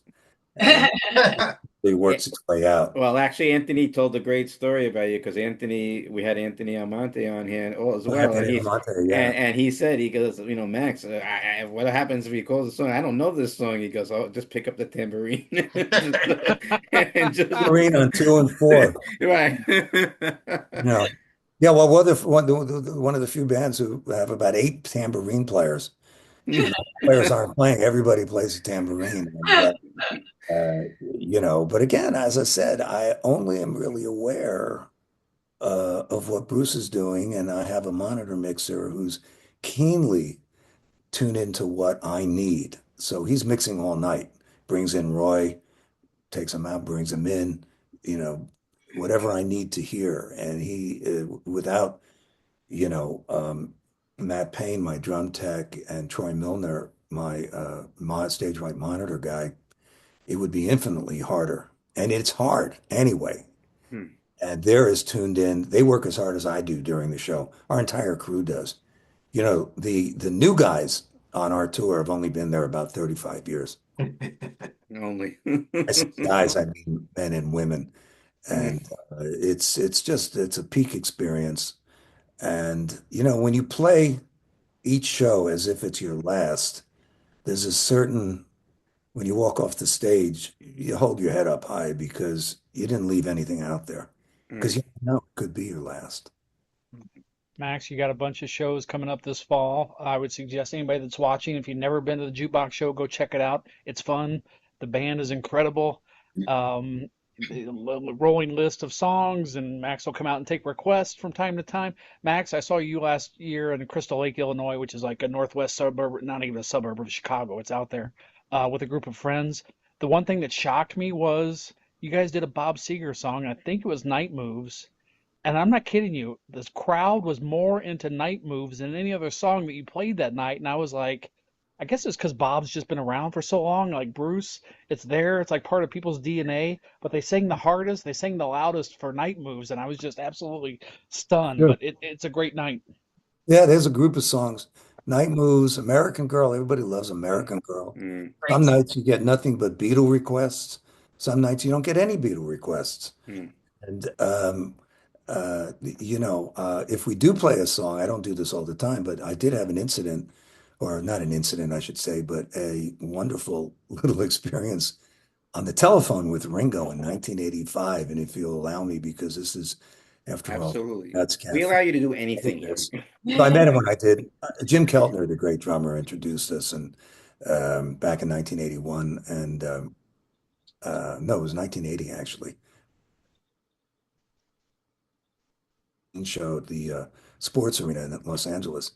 Long story short, summer of '85, we're on the phone. It's late at night, and Boss Mania, as we called it, had really taken hold of the pop and rock sensibility with Born in the USA, and it was a lot of fun. And one night we're talking. Well, it was late in the morning for him. It was late at night for me. And I'm telling him, I'm saying, Ringo, you just can't believe how big Bruce has gotten, and the band is right there with him. And I'm going on, and I said, people are running after our vans, and there's people are waiting at the airports and at the hotels. And I'm going on and on about how big the act had become and how many records we've sold in stadiums. And he's listening to the whole thing, listening to my entire speech, and I'm practically out of breath. I stop, and I won't imitate him, but he's got this very deep Liverpudlian baritone accent. He says, well, Max, that's all fine, but you must always remember I was in the Beatles. Exactly. I'm Drop, gonna drop the say, mic. absolutely true, and that puts everything into perspective. Stan? Max, It's sad. talk about legendary venues. I see on your jukebox schedule, you're playing the Whiskey A Go-Go in LA. Have you ever played there before? Have you ever been there before? I know you played the Roxy down the street, so that's got to be exciting. Yeah, that's why we're doing it. We're playing in about an hour outside of Los Angeles in Corona, California, which is east of Los Angeles. And I said, well, I know the whiskey is still there. I was out there not long ago, playing with Bruce, and I did play there once. We all did. We played at our wonderful lighting designer, our original lighting designer, Mark Brickman's wedding, Hmm. which must have been in 79 or 80. We took the stage there. It's a legendary venue. It's exactly the same as it was. So I said to Mark Stein, my manager, see if they're still, booking bands there. I'd love to play there. So yeah, I'm playing the Whiskey a Go-Go. And some of the greatest gigs we've ever had with the jukebox have been at the most out of the way places, you know, which is what I do. Yes, we play New York, Chicago, Phoenix, Atlanta, Nashville, occasionally LA, San Francisco. But also I played, Green Lake, Wisconsin, Hmm. as you said, out in Illinois. And, I remember that audience in Green Lake, Wisconsin was in the Green Lake Opera House. And it was a Saturday night. And those people in Green Lake, Wisconsin know how to party. Enjoyed it. At my jukebox shows, you don't sit down, you stand up. I will embarrass you into standing up. And we hope that the energy of the music and the fact that everybody knows every song. These are songs that people grew up with. I don't care, even if, if you're in your 30s, your parents played you these songs as the repertoire of their lives. So, it's a fun night, and it's become this thing at the Stonies, at the Stone Pony. So last year, we were booked to play outside on the summer stage, and we sold just under 4,500 tickets for that. And it's a great, great outdoor stage. And that morning, they said, well, it could be some rain. There wasn't just rain. There was rain of biblical proportions. There was thunderstorms. There was lightning. So they came to us and they said, we're going to have to cancel the show. And I said, well, it happened to be the night of the day we did the Born to Run anniversary symposium, where Boone Carter was there, David Sanchez was there, and it was that night and just pouring rain. So I said, well, let's bring it inside. Well, we can only fit 900 people. So that's, 800, 1,800 people, 4,400 people or so bought tickets. Some people, unfortunately, not going to get in. We ended up playing inside 3 2-hour shows. We didn't get done until 2:45 in the morning. Oh my God. And it was a blast. I think we set the record for minutes played, at that show. I mentioned the Born to Run symposium. Here's a tidbit that your viewers and listeners might enjoy. There's this, is it an urban myth? But I once said in an interview, I think it was when they released the to Run box set, that there was this little lick that Boone Carter did in Born to Run that I couldn't do, that I took out. And then technically it's called a paradiddle. And paradiddle is one of the first things you learn. I learned the song Born to Run, which Boom played on brilliantly. I have the drum, I have the what they call the stems. I have just the drum part. That's a trip to listen to just that. Now, I didn't get that at the time, and I try to honor both what Vinny and Boom played, my predecessors. So anyway, right at the first, I took out the lick because it just it didn't quite go with the flow of the song at that point when I learned it in 1974. It hadn't been recorded yet, it was recorded, but it wasn't released. So I took it out. And then, I never played it. And it always became sort of, it wasn't like Bruce didn't tell me to play it. Just, I kind of straightened it up. So, so Boom was at this thing. And I said, Boom, how did you come up with that lick? He said, well, I was listening to the guitar, and that's what Bruce was playing. So he played along with Bruce. And, Boom was a fabulous drummer, great jazz drummer, really a tremendous, feel and just nice touch. And so we're playing that. And I said, look, when we get to that point in the song, we're both playing drums in that song. Take it. I'm going to stop. Just play that lick. And, we didn't tell anybody else we were going to do that. So we did that. I stopped, and Boom played his lick in the second solo. And it was just a little great moment between Boom and myself. And so, we were all backstage talking afterwards, and Bruce said, I heard it. That was cool. That was a nice moment. So a lot of those little things. He remembered it. Yeah.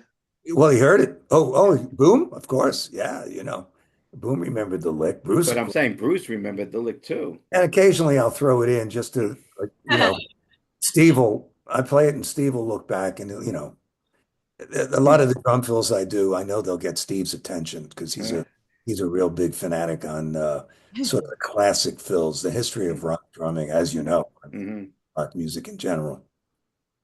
They show a video of you and Boom playing Born to Run at the Springsteen Center in the room upstairs where they show video clips. So I'm going to check that out next time I'm there to watch for that part. I was at the ribbon cutting, and I had a gig that night in Chicago, so I only took a quick breezed through the whole museum. I was there about an hour. So this weekend, I'm going to go there and spend some serious time. Yeah. And my wife and I are about 8 or 9 months ago, we're asked, and we're delighted to be the sort of honorees, I guess you would call it, at the Kristen Yeah. Park dinner that's being held on November 7th. And we're delighted. And it's, a very, very sad time because of Yeah. the Kristen and her sister, and then Dave, of course, for Mm. Barbara, and our hearts are with her. It's very poignant, but one of the things they're doing is, they always have an auction. So one of the auction pieces is a signed bass drum head of mine, sticks, picture, a meet and greet, and I'm going to be a docent Hmm. That's Center for cool. American Music. So, and I do know quite, I'm a sort of a rock history buff and music history generally. So, if you talk about the original jazz drummer, Zutty Singleton and Baby Dodds from New Orleans, I can talk about those guys. They influenced Chick Webb, who influenced Gene Krupa and Buddy Rich, and it goes on from there. So it's just a continuum. And so yeah, I'm going to be a docent. Look out for that. That's going to be pretty Yeah, good. November 7th, 2026, 7 to 11 p.m. It's on Lafayette Street. I have it up here. Big event. It's always a great, great thing to do, the Kristen Ann Carr Fund event. So please, please spring nuts out there. If you're watching, go to kristenanncarr.com, .org, and you will see it and get your tickets for this event. And that auction is live too, because I looked at that yesterday. Oh, that's It cool. is. Oh, Yep. Yep. good. Well, Max, Well, you answered my second question was going to be about playing with Boom, so you answered that. So I'm going to turn it over to Julie, who will wrap things up for us. Yeah, Julie Julie, is, hi. we saved the best for last, but the prettiest You for look like last. you're at my house in Florida. Was that an invitation? I mean, You're in the area, That's a mistake. I love and you're Florida. making me homesick. I'm in New Jersey. Well, what can I say? What can I tell you, Julie? Okay, so we do a little thing here on the Spring Nut Cafe that we're going to call the Spring Nut Shuffle, which is a bunch of rapid fire, like a lightning round ish. Oh, okay. Okay, so get your head together. You're going to have to get some quick answers here, but no pressure. Okay, so I'm gonna toss some softballs from the beginning. Coffee or tea? Coffee. Okay, good. You're a good man, Max. Me too. Favorite pizza topping? Favorite what? Pizza topping. Pizza. Marinara sauce and cheese. Straight up guy. One bite. I got it. Okay. Folded, not Folded. That's right. Jersey, baby. Okay, chicken soup with or without matzo ball? I like both. I like both, and I like my matzo balls to be as hard as a baseball. They last. Okay, I'll take that on, I'll remember that one. Beatles or Stones? Both. That's on the Dave Clark Five. Big influences, but the Beatles at the time, well, it's hard. Beatles, Stones, and Dave Clark Five, and people don't remember this, but the Dave Clark Five for a while was as big as the Beatles, and it was the DC Five versus the Beatles, and it's hard to pick. It's hard to pick one. Okay, it's you on a desert island with 3 albums. What are they? Sandy Nelson, Let There Be Drums, Buddy Rich, Live at Ciro's, and The River by Bruce Springsteen. Oh, Wow. nice. Is it because of the type? Is it because of the drum roll on Island. Hungry Heart? That's my summer driving around with the window and the top down song album. Nice. Very nice. Okay. Greatest live performer you have ever seen? From the front or the back? Even I knew you opened that door. From the front. From the front. Well, the obvious, of course, but I had the great pleasure of seeing James Brown in Newark, New Jersey in 1964. With a friend of mine, we took the bus down Springfield Avenue Mhm. down to there was a movie theater there, and he had his big orchestra, and it was the most exciting. I was 13. It was the most exciting thing I'd ever seen. And so when you ask me that question, certainly from the front, James Brown and his famous Flames and his orchestra. He had two drummers. Really? It was unbelievable. And your mother went let you go to that at 13, huh? Oh yeah. Oh yeah, yeah, yeah. That's the, as I said earlier, that's the you go to a show, let's go to a show anytime, any time of the day. Let's Love go to a show. love it. Most underrated musician. Most underrated musician in terms of the instrument or Um, just in general, I guess. Somebody who you think should have gotten more due than they oh, um, wow. That's hard. That's hard because generally if you've heard of somebody, they've done something.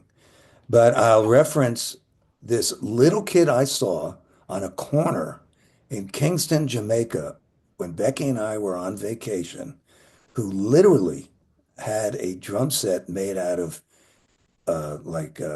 paint tubs and cans and was burning through that stuff. He got. had to be 9 years old. Wow. I don't know his name. I don't know what became of him, but I stood there transfixed.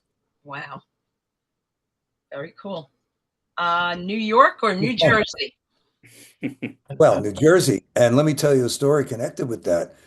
In the 60s and 70s, if you were a musician from the tri-state area, it's pretty popular to say you were from New York. And I was born in Newark, went to Maplewood, grew up in South Orange in that area. And, so when I auditioned for the band, even though I was working in New York, and I didn't know this till later, but Bruce wanted to know where everybody lived, and people would say, drummers would say, "Well, I'm a New York musician." So he asked me where I lived, and I said, New Jersey. And he looked at me, he goes, "That's good." It was the right answer. And I didn't know him at all. I didn't know him at all. But I love it. yeah, New Jersey's got everything. Mhm. And it's got two of the best house bands in the world, between Bruce and Bon Jovi. We've got it covered. And don't forget about the Gaslight Anthem. Do you like them? Yes, I do. We're big fans. Huge. Huge. Let's see. So do you have a favorite pizza place in Jersey? Do I have a favorite pizza place in New Jersey? Uh, I like Federici's. I go back to Freehold when I'm in Jersey, but I do live in Florida now. Mm. So Florida's mostly people from New Jersey and Yeah. New York. So you have quite a good cross section. But the water's different, so the pizza tastes different, and the bagels taste different. Yeah, the water's blue down there. And I know when I played in Atlantic City, the water's not quite blue. I don't remember it, but it's still New Jersey. Okay. Allie or Jay? Just kidding.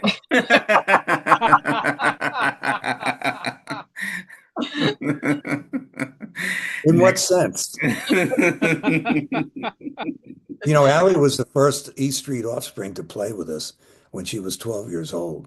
And Really? she killed it. She's a wonderful pianist. She's an incredible journalist with PBS NewsHour. Yep. Worked her way up through working at the White House, and incredibly proud of And her. she wrote a great book. She wrote a great book on I her have it. Yep. the BRCA gene and breast cancer, and I'm a survivor. Mm. She took protective measures for that. And Jay, of course, is not only an incredible drummer, a marvelous, unbelievable artist, a visual artist, which he does, and the sweetest guy in the world. And, I was telling somebody the other night that, when I was on TV, particularly, we had an audience of about, on an average night, 3.5, 4.5 million people. So, and your face is on TV. And the first 6 months I was on the Conan show, it was kind of like walking past an appliance store where you see yourself on TV. It was such a novelty. But walking around the streets of New York with the kids, they would always come in on a Friday and come to the studio, and they didn't watch the comedy, but if there was a band on, like the Spice Girls or, Green Day, whenever there was a band they wanted to see, they'd come right after school and, watch the show. And we'd walk out, and invariably people would recognize me. And both Allie and Jay, and they came up with this themselves, they would just say to each other, fade, just fade away, just let him do his thing. And they would fade. That's great. That's a They gave brother us, sister thing. still do, a tremendous amount of joy. When Becky and I were reminiscing the other day, we actually never took a vacation without them. So, and what was really fun when we reunited in '99, Jay was 9, Allie was 12. Allie, I think, was the oldest child. And there were a bunch, about 8 or 9 kids on tour. Bruce's, Patty's children, and Danny Federici and his late wife's children were on tour. So that was really fun. And, they still had to do their homework, but it was a wonderful way to get them to experience the world as youngsters. Cool. Okay, if you could go back in history and see any concert, which would it be? Well, it would have been, if I could have, it would have been the Beatles at Carnegie Hall in February of 1964. And I'll tell you why. I'll tell you 2 Beatles stories if we have the time. You tell me. We always have time. In 1964, Sid Bernstein booked them for 2 shows at Carnegie Hall. And it was sold out. And it was I had played Carnegie Hall a few times, and it's Carnegie Hall, it's cool. And they were so sold out, they had to set up chairs on the stage for, I guess you would call them sort of VIP guests. So about 4 years ago, I met a guy who was a cousin of one of my dear friends in Florida, and we're having dinner. And he was about 3 or 4 years older than me. And he goes, we're talking about music, and well, he saw the Beatles. I said, really? You saw the Beatles? Where'd you see the Beatles? He said, I was at Carnegie Hall in February of 1964. So the Beatles played Washington Coliseum, and then they went back to New York to play at Carnegie Hall. I said, you're kidding. He said, yeah, my mother knew somebody who knew somebody. He was 16 or 17. And I said, well, what was it like? He said, well, it was great. And one of the reasons it was great, I was a little old for the Beatlemania thing, but we happened to be sitting in these chairs, these folding chairs that they set up on the stage. I said, you're kidding. So there's a picture of him and his mother and the Beatles. He was literally 10 feet away from Ringo's Starr. Unbelievable. Wow. If you read Beatle literature, the first 2 tours they loved. 66 was a little, it was kind of over for them. Even the Shea Stadium was only a third full of people. But he got to see the Beatles. I would have liked to have seen that one. On the other hand, in April of 1966, my girlfriend at the time, I was in 9th grade, her father was what they used to call a rack jobber. A rack jobber was a guy who would buy wholesale records, and he would go into the 5 and 10, and they'd have racks, Yeah. 5 and 10s in record stores in the front of the store, and they'd fill them with 45s and in some cases albums. He was the guy that did that. Long story short, WABC, he got 4 tickets to see the Beatles at Shea Stadium, August 23rd, 1966, for my girlfriend and I and 2 of her friends. Wow. I couldn't believe it. I was gonna finally see the Beatles. So, Uh-oh. I don't like the way this is well, starting to sound. April of 66. So I went to summer camp. She stayed home. So 2 days before the concert, I get a letter. And she writes, Dear Max, don't take this personally, but I met this guy at this swim club, and Nice. and I had a copy of a Xerox. That's how long ago it was. A Xerox copy of the tickets, and they were right behind the dugout at first base. Oh my God. And don't take this personally, no offense, but I'm going to go to the concert with this guy I met over the summer. Ouch. After I was in a cabinet camp, and after recovering from punching the wall, I can't remember, I was what, 15. Well, I figured, okay, they'll play next year or someplace. I'll see the Beatles. It turned out to be the third to last show they ever played. So I never got to see the Beatles. Wow. And some guy from Bloomfield Hills, Michigan. We met my girlfriend over the summer. Wow. Needless to say, she ceased being my girlfriend that moment. Um, she went to the Beatle concert, and the screaming thing was kind of over. So I almost saw the Beatles. Steve went to see the Beatles in 1965 at Shea Stadium, and he was sitting in a place. He loves to tell this story, Steve Hansen. He was sitting in a place where he was like right in front of speakers, so he could really hear them. And he said they sounded exactly like the record. Oh, really? Exactly like the record. And when you see now films of them, yeah, they did sound just like the record. Well, we had a guy, I'll tell you another Beatles story. We had a guy who was our prop master for many, many years at NBC with David Letterman and then with our show, Late Night with Conan O'Brien. And when he was a young teamster, he was a lighting guy at what was called Studio 50. This was in the 50s and 60s. And he worked weekdays, and they would have these live theater. And on Sunday night was the Ed Sullivan Show from Studio 50. It's now called the Ed Sullivan Theater. Hmm. It's where Letterman and Colbert had their shows. And so one night he gets called in on a Sunday to sub for a guy who got sick to run the lights. He's 21, 22 years old. And it was the show that the Beatles did, the first show. Oh my God. Yeah, February 9th, 1964. Wow, the serendipity of that. Yeah, if you weren't there, if you were watching, if your life was black and white to that point, it suddenly became Technicolor. And that's what happened to all of us. Yeah. The other thing that people have talked about, but it bears repeating, is that, the country was in a tremendous funk, depression after the assassination of JFK and the 3 months earlier. So when the Beatles came, particularly for the young people, JFK was then and will forever be my ultimate hero. And uh, you know, I'm one of those guys who's a JFK fanatic. But anyway, the Beatles brought us out of that. And then the whole English invasion, you suddenly, as a young teenager, had something to turn to that was so positive. So next question. These are fun. I hope I'm not too long-winded with them. No, No, you're you're kidding me. Oh, I perfect. got And tons of them. Let's see. Let's see. Well, have you ever been stumped by a sign that Bruce, said we're playing this or whatever, and like really had no idea what to do? Have I ever been stumped by a song? No. I can always figure out. That's one of the jobs of a drummer is to figure out to play something. And there's songs I haven't played and I haven't played on. Human Touch. I didn't play on that. So he's never really uh, thrown one of those at us. Without sort of. There was a song called Across. It was Across the Border or Across the Mhm. Yeah, across the border. throw that at us. But we know how to play Bruce Springsteen music, and so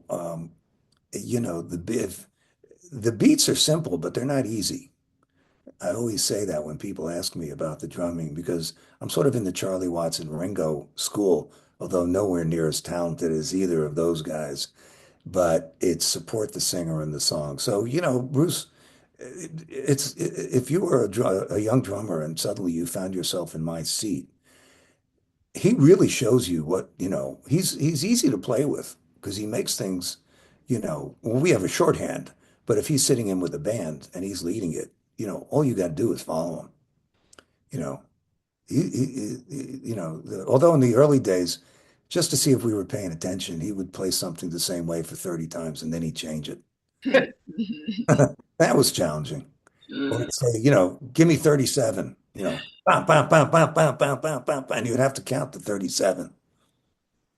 Sometimes I listen on E Street Radio a lot. I listen to E Street Radio a lot when I'm in my car, and I'm amazed at some of the things that we were able to play, and still would be able to if we were called upon to do so. Okay, that's why we keep coming back. There's a part in Rosalita where I learned it and I had to count it. And It's where it goes down, down, down, down, down, down, down, down, down, down, down. Now, if you're a real musician, you know that it's ascending chromatically. Now, I learned that later. And so it's 8 bars. But even still, when I play it, because that's how I learned it, I count one, two, 8 times, and then I stop. Huh. Old habits die hard. Okay, for the final question, what is the best piece of advice you ever got?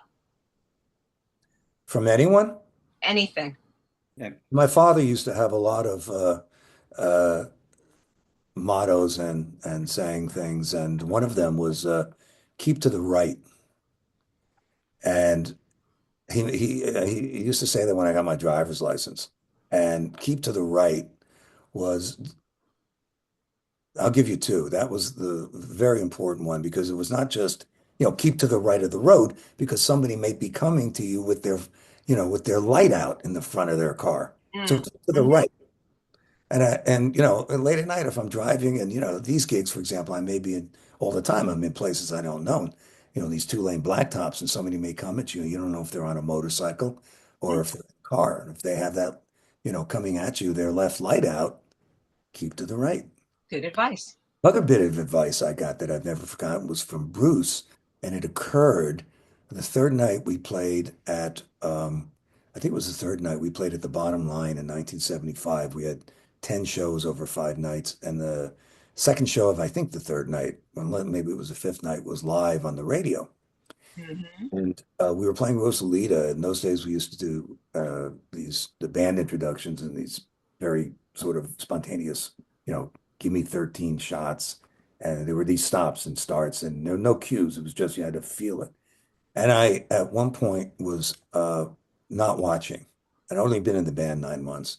And someone actually sent my manager's office, I don't know, 5 years ago, a picture of the moment this happened where he stopped the band and I didn't stop. And I've told this story in my lectures and, when people have asked me, but I didn't stop. And then I got so rattled, I couldn't stop. So he literally came over and he pulled the sticks out of my hand. He put his hand around my neck and he started shaking me. And it was funny. It was all part of the show. I didn't think so at the time.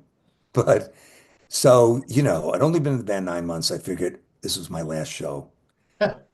Went in and I said, "Gee, I really blew it." And Bruce was cool. He said, "There's a lot of stuff happening up there, fast, furious, spontaneous. Max, you gotta watch out for the curves." That was Bruce Springsteen's first advice to me. Wow. And um, and I've always taken that to heart, not just in drumming, but generally. You gotta watch out for the curves. Keep your eyes and your ears open and not make any assumptions.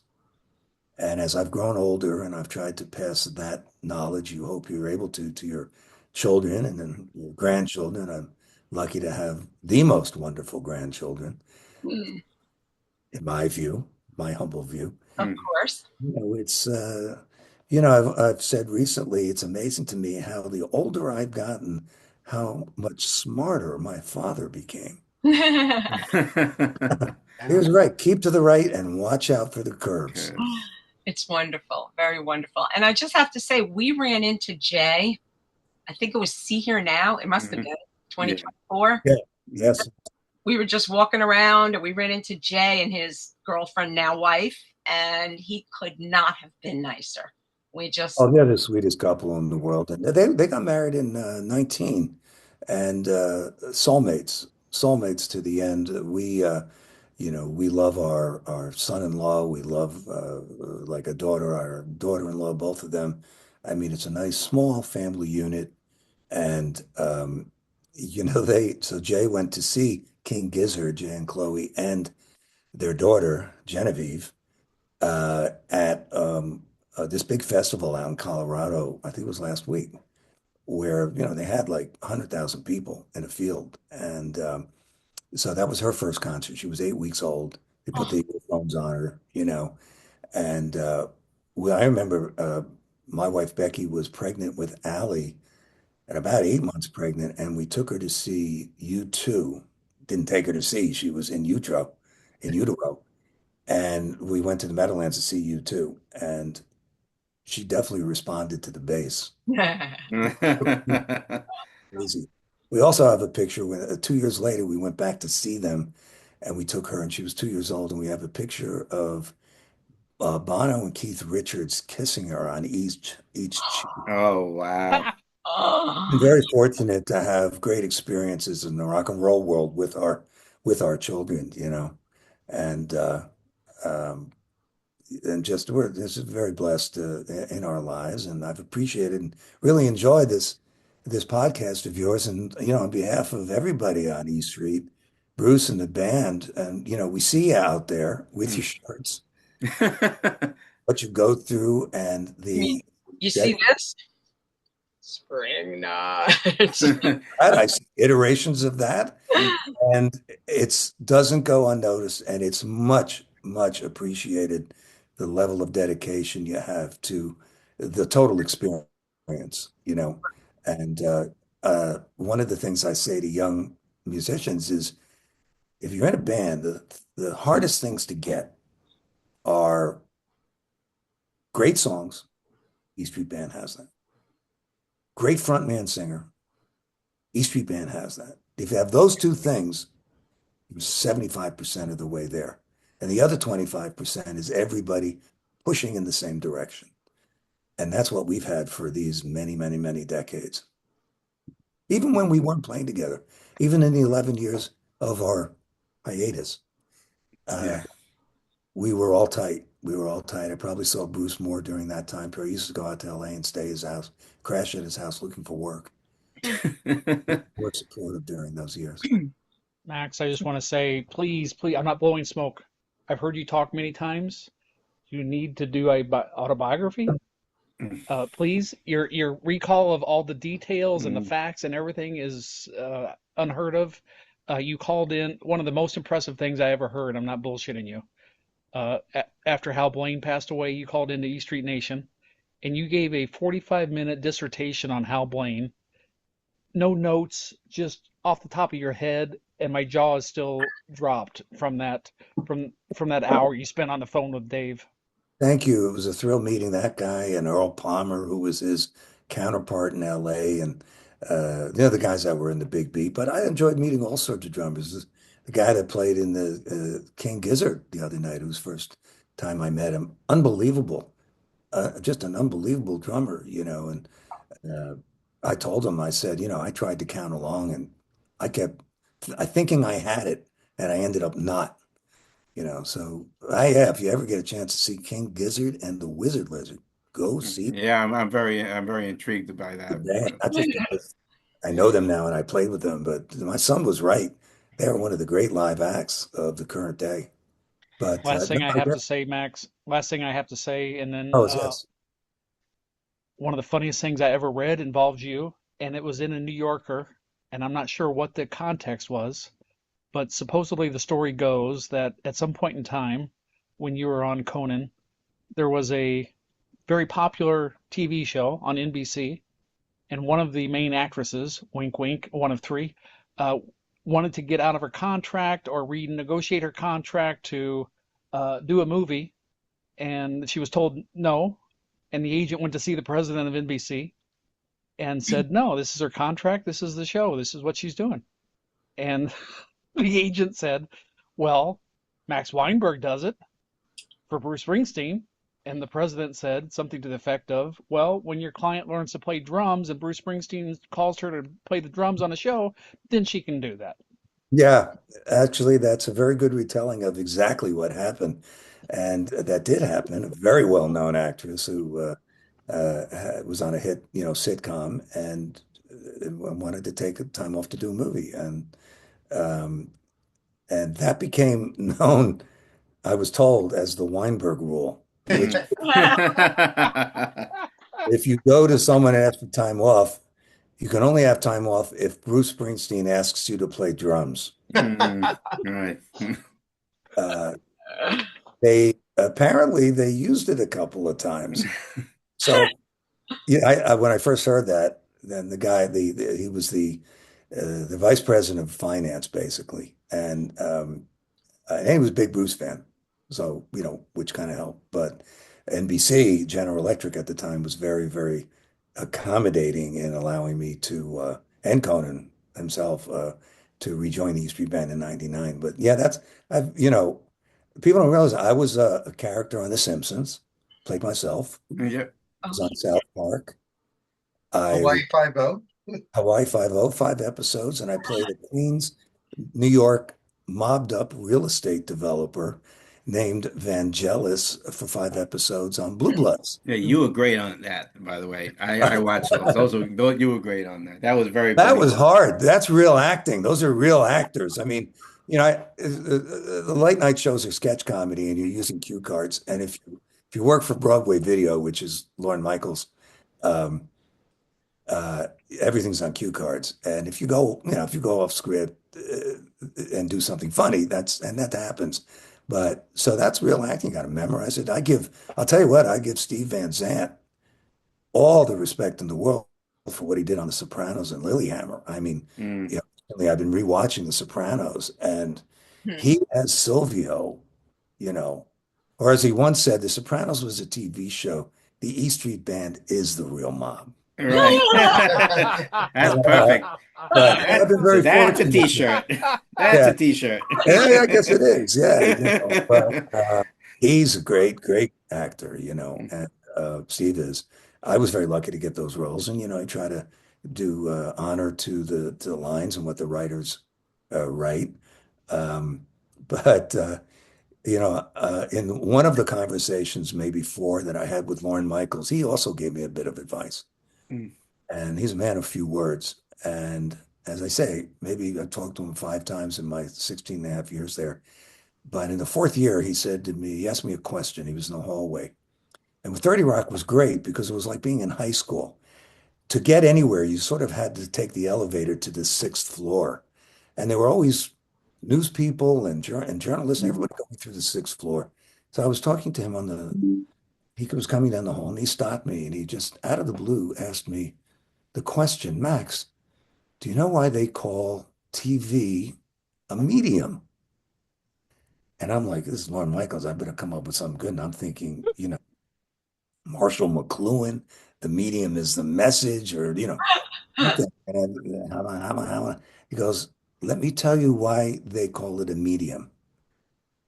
Because what you do on TV, it's never as bad as you think, and it's never as good as you think. It's Mm. always sort of medium. That's good advice. And that really relaxed me because, when you're on TV every night, 5 nights a week, it becomes totally second nature. You wouldn't think it would, but it does. It was an amazing experience being on Late Night with Conan O'Brien and those writers at that time and catching what ended up being the end of the golden age of late night TV.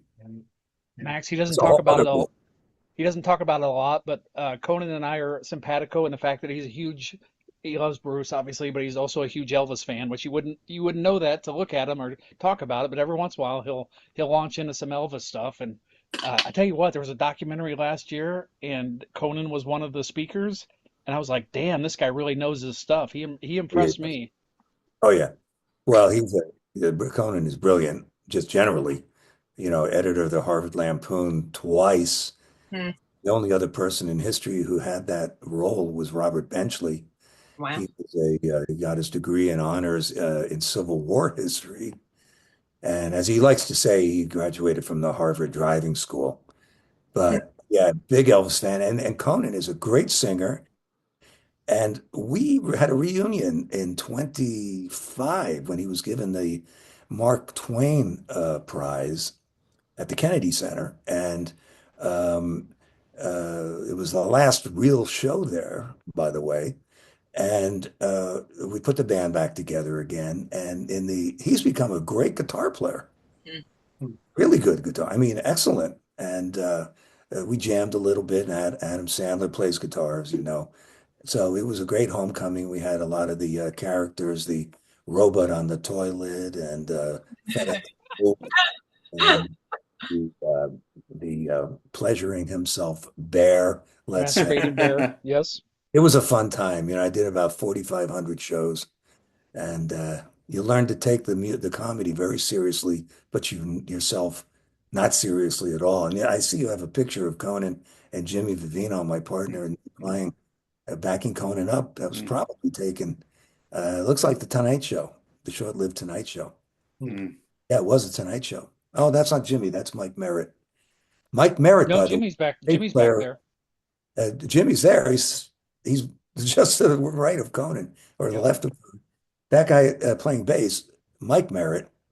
For your jazz fans out there, his father was an incredibly famous jazz player in the 50s and 60s named Jimmy Merritt, who was in the original Art Blakey and the Jazz Messengers, Hmm. who, Art Blakey was probably one of the top five jazz drummers in history. And that's his son. He'd wake up on a Saturday morning with Miles Davis in the living room. Ah, That was wow. so well. There you got the slightly dark-haired younger Max, and you got me right now Yeah. behind. Wow. The Uh, jukebox, We like Max. both Right. equally. We like yeah, both. that's so. I hope some people are in the Jersey Shore area. Yeah. Go to the Right. Bruce Museum first, the Bruce Springsteen Center for American Music. Go there. Go get dinner in Asbury Park. They've got great restaurants. Yep. And then come over to our show. The doors are at 7, Sunday, August 30th. I have an expanded show, different songs, and we're going to have a blast. Well, before I let you go, Max, I want to, obviously I want to thank you, but I want to just tell one story to before I let him go. One story that's personal to me. I mean, all the E Street Band over the years that, Springless has been around has been so supportive of the group. And, personally for me, when I've been asking the various band members to either send me videos or whatever we would do, and they've always been, you know, so gracious. There was a time where it was during the pandemic when we had to cancel our serenade, okay, because we obviously couldn't get together, and everyone was bummed out, and I passed out to everybody, who I could, and every one of the band members gave us something back, and every to say how to stay strong and blah blah blah. And I remember I didn't get Max's yet. Now Max doesn't do anything. Okay, the way you see him in concert is the way he is in real life. He doesn't do anything half-assed. Okay, so I remember Allie asked me, "Did you get my dad's video yet?" And I said, "No, not yet. But listen, he's busy, and it's fine. I don't want to, He goes, "No, no, I'll get back to you." So she writes back to me and she says, "No, he's doing something special." I said, "I really don't want him to go crazy. I just, just a little message is fine, and I don't want to, put him out." He goes, "Sit tight." So anyway, I get this thing. And now I get his video, and all of a sudden the video comes, and everyone in Jersey, the Jersey music scene, sent the video that we're talking about, and everyone said did something and gave you encouragement. Now I open up Max's video, and all of a sudden I hear is, Oh, yeah, yeah. and he's playing the beginning of Candy's Room on the video, and he gives this whole thing to us, and then he really put his heart into this and gave us a beautiful message. And just the person that you are, Max. You've always supported us, and you've always, like all the band has. But I want to thank you for going above and beyond. And I just want to say a couple of things before I do let you go finally. So. I want to take a moment to say thank you, okay? And I want to thank you for the music. I want to thank you for the memories. I want to thank you for all the incredible years you have given to us fans, the E Street family, the Spring Nuts, and to everyone has been lucky enough to experience you behind that drum kit. But most importantly, I want to thank you for the way you have embraced the fans. For us here at Spring Nuts, that means more than we can really put into words. I also want to thank Max's amazing daughter, Allie, who is a champion in her own right and someone I consider a friend. Spring Nuts has always been about community and friendship and taking care of our own and bringing people together through the music we love. And over the years, you've been incredibly generous with your time, your kindness, all your videos you provided us, and your support of this community. you support your support helped make this more than just a fan group. You part of our journey, and you've helped it make us a family. And tonight, having you sit here for way beyond that we ever expected, and we're so appreciative. It means the world to us. We've had some pretty amazing people come through this cafe, and we've opened the doors. But there's something incredibly special of having the mighty Max Weinberg here with us tonight. So on everyone here in the Spring Next community, on for Ryan, Stan, and Jules, thank you, Max. Thank you for a lifetime of rock and roll. Thank you for giving us the soundtrack to so many of our lives. And thank you for giving us your time tonight. We love you, Max. Well, thank Thank you, you. Howie. Thank you What for he that. said. Thank you, one and all. And maybe I'll end with something Clarence used to always say, particularly later in life. Clarence used to say, "It's all about love, baby. It's all about Oh, I love that. love." And And we it really is. And thank you for continuing the community that you have. And we're all in this together. You know, absolutely. uh, thank you, one and all. And Write the book, Max. Write the Write book. the book. write the book. Yeah. Yeah, well, you've given me some food for thought. Yeah. Someday, you know, the end of the story has not come yet. So, Right. not No. wrote the book, but I kept a diary, and Ooh, I smart. got a lot of memories, and I got a tremendous amount of I got some great memorabilia. Mhm. Great That's memorabilia, I must say. So, someday that'll make it into some form, I would suppose. Yeah. well, as we like to say, we'll steal Hey, this from the East, from Bruce. Max, the Spring Nuts Asylum loves you. thank you. We love you back, and keep the faith, and keep that love going. That's all we've got in the end of the day. And we'll see Exactly. you at the Pony. Everyone, Stone Yeah. Pony Yeah. this Sunday. Everyone, Yeah. let's get Woo! together. Let's do this. Let's support Max and the band. We're gonna have a great time. We Uh, All should do right. that. Have a great night, Thanks. Max. Thank Bye. you, Good night, Max. all. Amazing. Bye-bye. Thank you. Bye. Good night. Thank you, sir. Welcome.